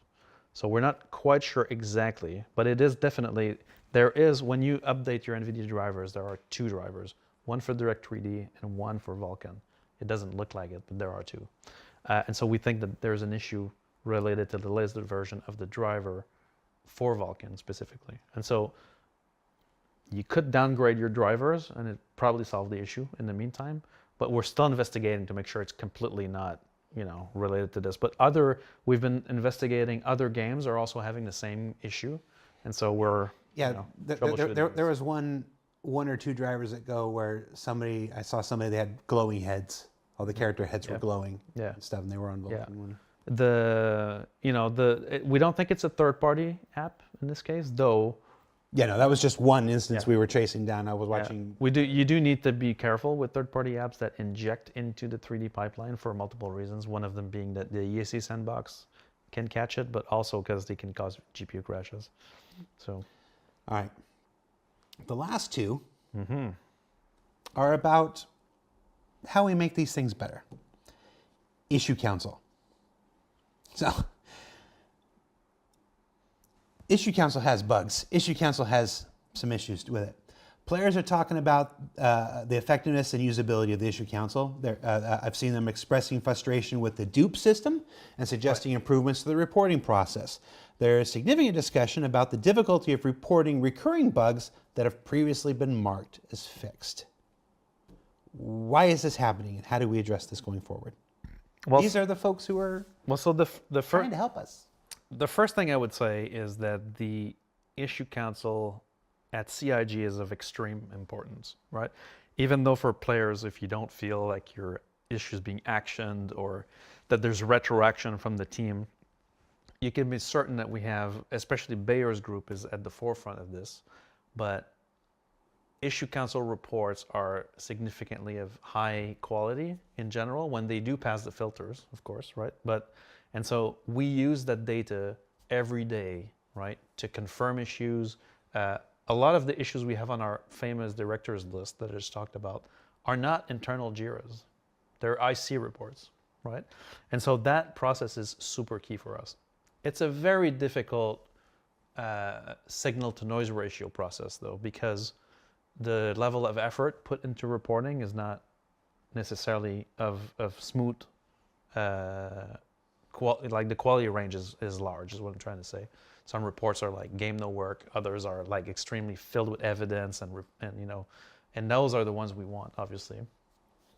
We do want to improve the dupe system. So I've seen several backers on the ETF and elsewhere that are very active at calling out dupes. And for now, I think that their voice are kind of muddled by people saying, oh, I can reproduce, right? Instead of saying, oh, I confirmed this dupe, right? So we're actively looking at how we can improve that flow, because that's a major, like when we identify a duplicate, it's a major win, right?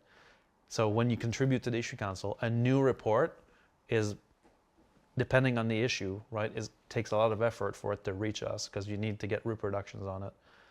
Reproducing another issue is a great contribution, but identifying a dupe is probably the best contribution you can make because that helps us a lot. And for now, that's not leveled enough. So we want to change the way the Issue Council works to make that a lot more at the forefront for sure. But the prioritization and the upvotes have historically been used, but in this new process, we're also trying to lean into this a lot more. And so the please fix hammer button, right, to upvote an issue, we're going to try to give it a voice and actually make some of the internal discussions we're having, I can share some thoughts if you guys are interested, are even to have community identified issues directly in the directors list, like make the community a director in this list. There's also some amount of things being marked dupes that aren't dupes. Sure. So, it's people are moving fast. Some people think they've seen that before or whatever, or they think this is the same thing as that, but it's not. Right. It's just in the same ballpark or whatever. So there's also this thing that happens where things are getting marked dupe and they're not dupe, and that's right. I don't know how you battle that. No, well, that's a balancing act, right? That's why, for now, I feel like the dupe markers are kind of more experienced, testers that are helping us, and but deduping, right, will happen typically when we actually intake a bug, right, from the community, and we're going to try to repro it internally. That's where we're like, oh, it's been marked as a do, but it actually is a new symptom, or it's the same case as another one or not. Do you think there's some amount of, is it possible that there's some amount of semi-malicious intent there? People who are farming dupes or using bots or whatever, because as I know there are incentives for participation in the IC and stuff like this. Right. Obviously, we incentivize the use of the issue council because it was incredibly important to our to the way that we make the game.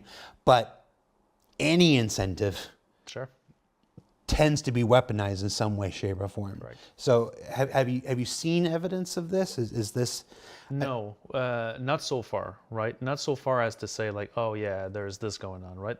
The worst things that we've seen so far on IC would be things like brigading a specific issue, right?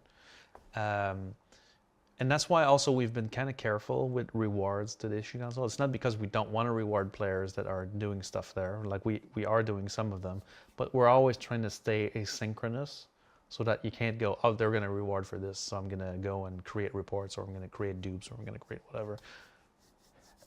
It's obviously you're the person who would know, and it's not that I don't believe it. What I'm seeing, what I've seen, sure, and what I'm reading in chat right now. Would you commit to maybe taking a look at that and maybe seeing, sure, if maybe it is being manipulated? Yeah, I can absolutely look at it. Okay. Especially if there's a sense that that's happening. Yeah. Yeah. Yes, Apple Tango. It's the best part about living in the UK. Never had that. Actually. Obviously we're not covering every bug, every topic in the thing. It's, well. Yeah, we've done more than more hours. We've done more than any human being in the world. David is. I've never seen this look on David's face before.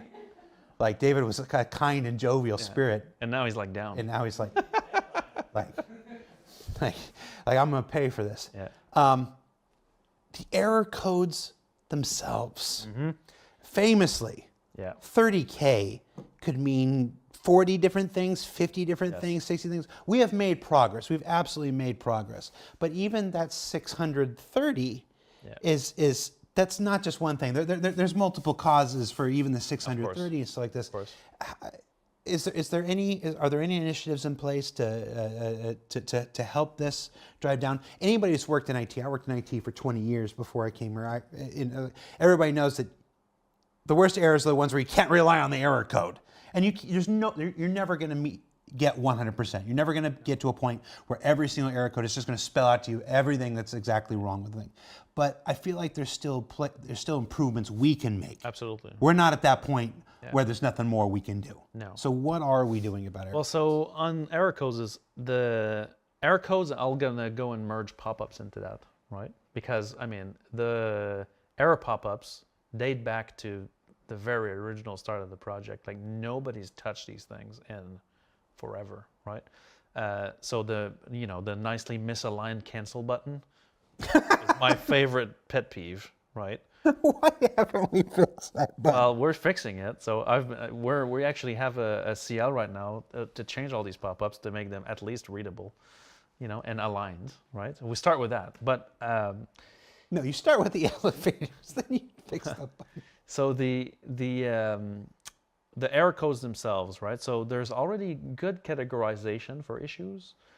So every kind of like 30,000 errors, 40,000 errors, 60,000 errors are all like families of errors.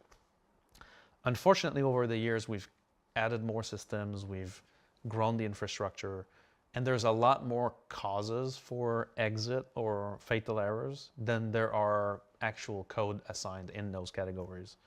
And so what we're doing now is kind of seeing if we can surface more information. 30,009 is typically related to your character during login, but there's a million causes that could cause a 30,009, whether it's that shard can't outstow your player, or your player is missing a component, or, and we're trying to surface more of that so that there's more of these cases so that you can, as a player, know a bit more about it. Also, the wording for some of those errors are being revamped because, they're not always very clear. And we're trying to... I want to do that shocked bird gif right now.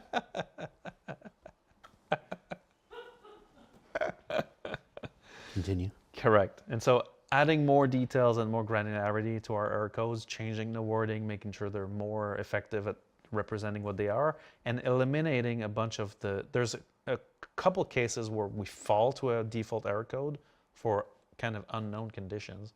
That's what we need to flesh out, is like the unknown, what is the unknown condition? Try to surface more error codes from the other systems to get more of that information in place. So we need more clarity on that side, so that players like, oh, I got a 19K error. What does that mean, right? Like I go in Spectrum a lot in the SC testing chat, and I see players going like, what's the fix to 19K errors, right? And a 19K raw error is like your client can't talk to the backend service at all. So it's typically a client-side problem, firewall, machine connectivity, something like that. But the error message itself is really unclear, right? It's like, oh, we failed to log you in, right? Well, what can I do as a player to fix that, right? So we're trying to get a lot more clarity on these error messages. That's part of like the improvements of these things that have been plaguing us forever. These goddamn pop-ups are one of them. I've had it to hear with these goddamn pop-ups. Hey, you want a funny one? Like, here's a funny one on these pop-ups, right? Because we're all complaining about them, but we lost those pop-ups during the 4.0 preview, right? Mm-hmm. Everybody was having a black screen. Everybody was complaining about a black screen. It's like, I get a black screen, right? Well, what actually happened is that someone that I shall not name, right? But a developer fixed another issue where when you die, we need to move the camera and move your character, and it looks like crap, right? So we didn't want to see that. And so the way to solve that was to fade out the game UI, including the pop-ups. That was it, And so in this case, it was if you got disconnected, then the pop-up would go fade to black. Great. Serenity now. All right. So we're here. Yeah. We're at the end. This was raw game dev.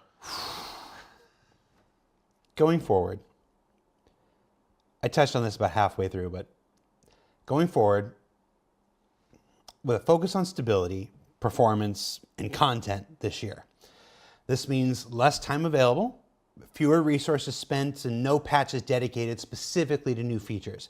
It's not that new features won't come out or they're not being worked on the background, just that instead of 10 or 15 people working on them, there's now a much smaller group, and the time, we're not going to time lock it into specific things. We're going to make good on the promise we made back with 3.0, quite honestly.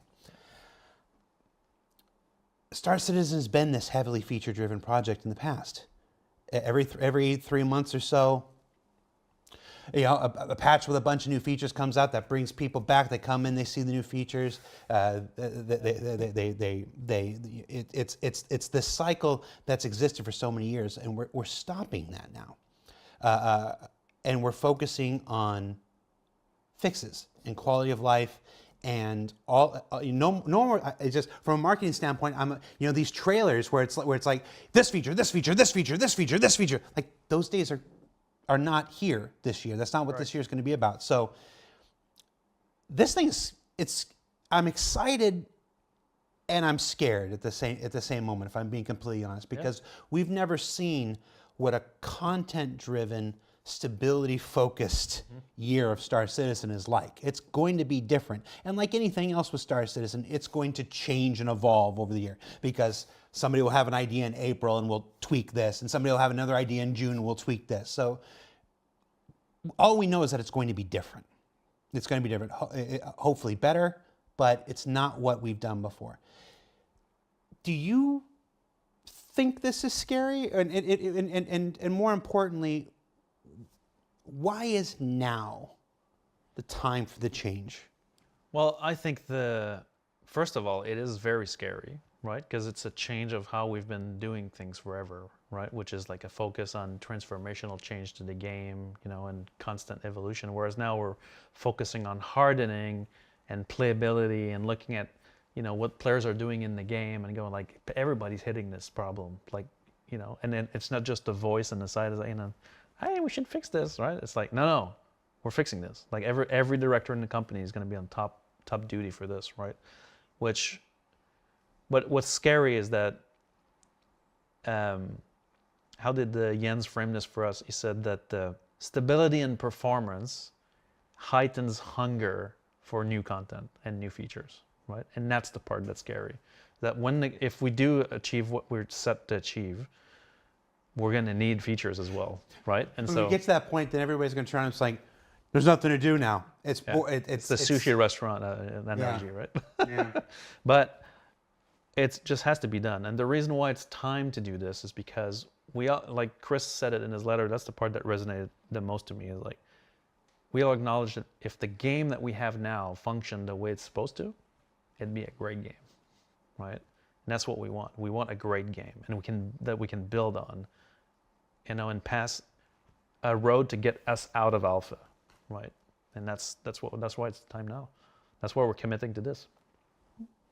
And if there's one thing you want, we've obviously spent a lot of time. We've obviously spent a lot of time here. Sorry, Pete, I took my hand off my face.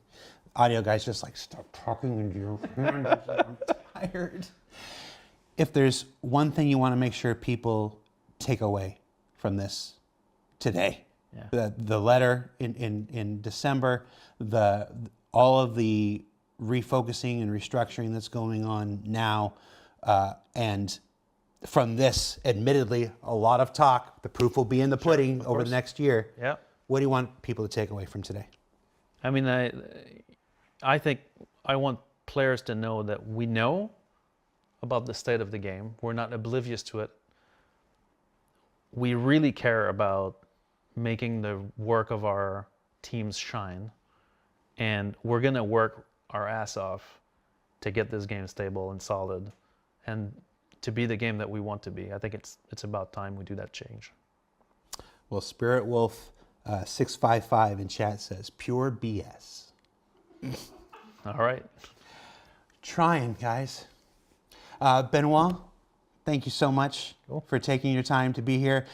Folks don't know this. There was the entire CTG team is here for the annual summit.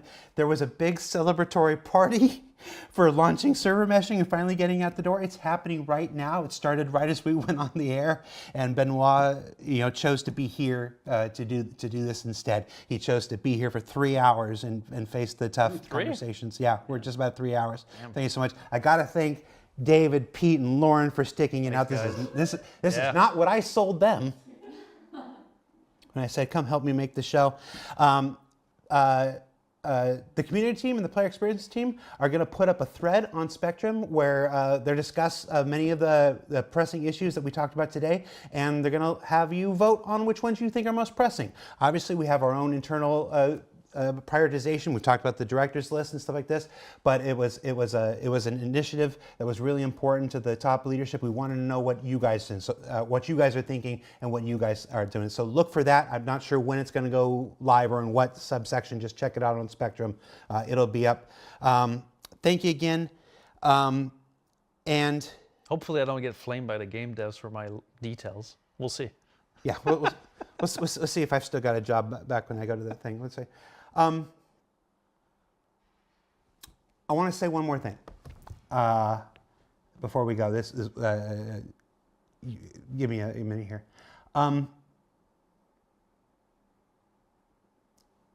This is going to be a real change of topic here. In November, for IAE show episode 3,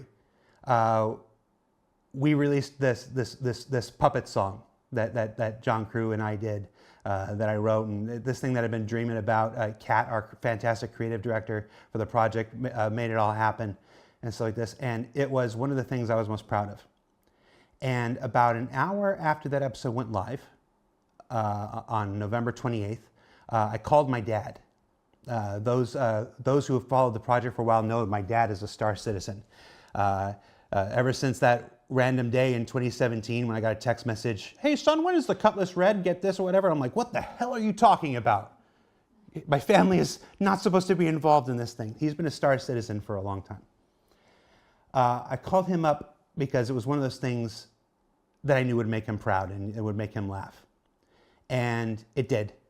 He answered the phone in a hospital bed. There was nothing to worry about at that point. He just felt a little weird. At his age, they would take precautions. And he assured me everything was fine. We watched it together and we laughed and everything was great. And we said goodbye and we talked about how excited we were to see each other at Christmas. About an hour later, he had the first of a series of heart attacks. And on December 9th, after a week of convincing me that I did not need to rush out there because he was going to be okay and everything, he passed away. And when I went back, and I'm doing all the things that a son has to do when their father passes away, I'm going through his computer, I'm going through his records and making sure everything. What I discovered was I knew he liked Star Citizen. I did not understand the breadth of involvement that he had.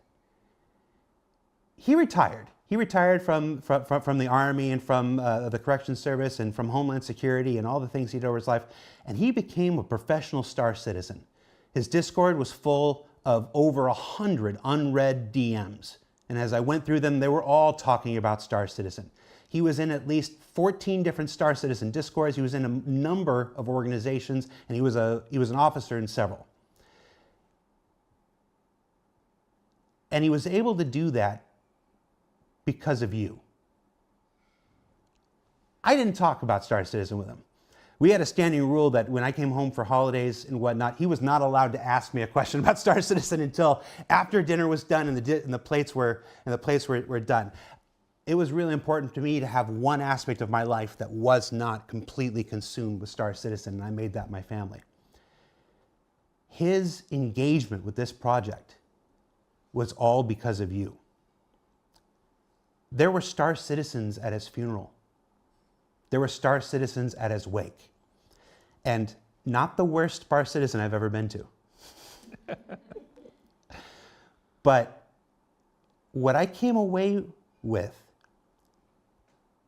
is just a profound appreciation for many of your roles in his life.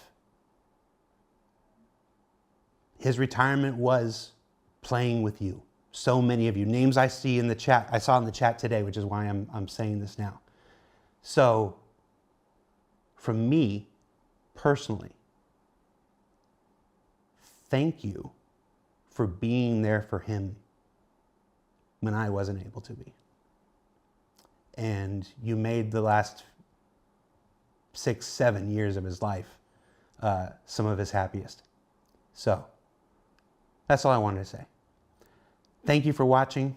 Thank you for playing Star Citizen. Thank you for being the community that you've always been, even the ones that call out total BS. You're all appreciated. That's it for this show. Tune in next week. There's a BTS episode and an ISC episode about something. I can't even think about what they are anymore. Thank you. And we'll see you next week, everybody. Take care.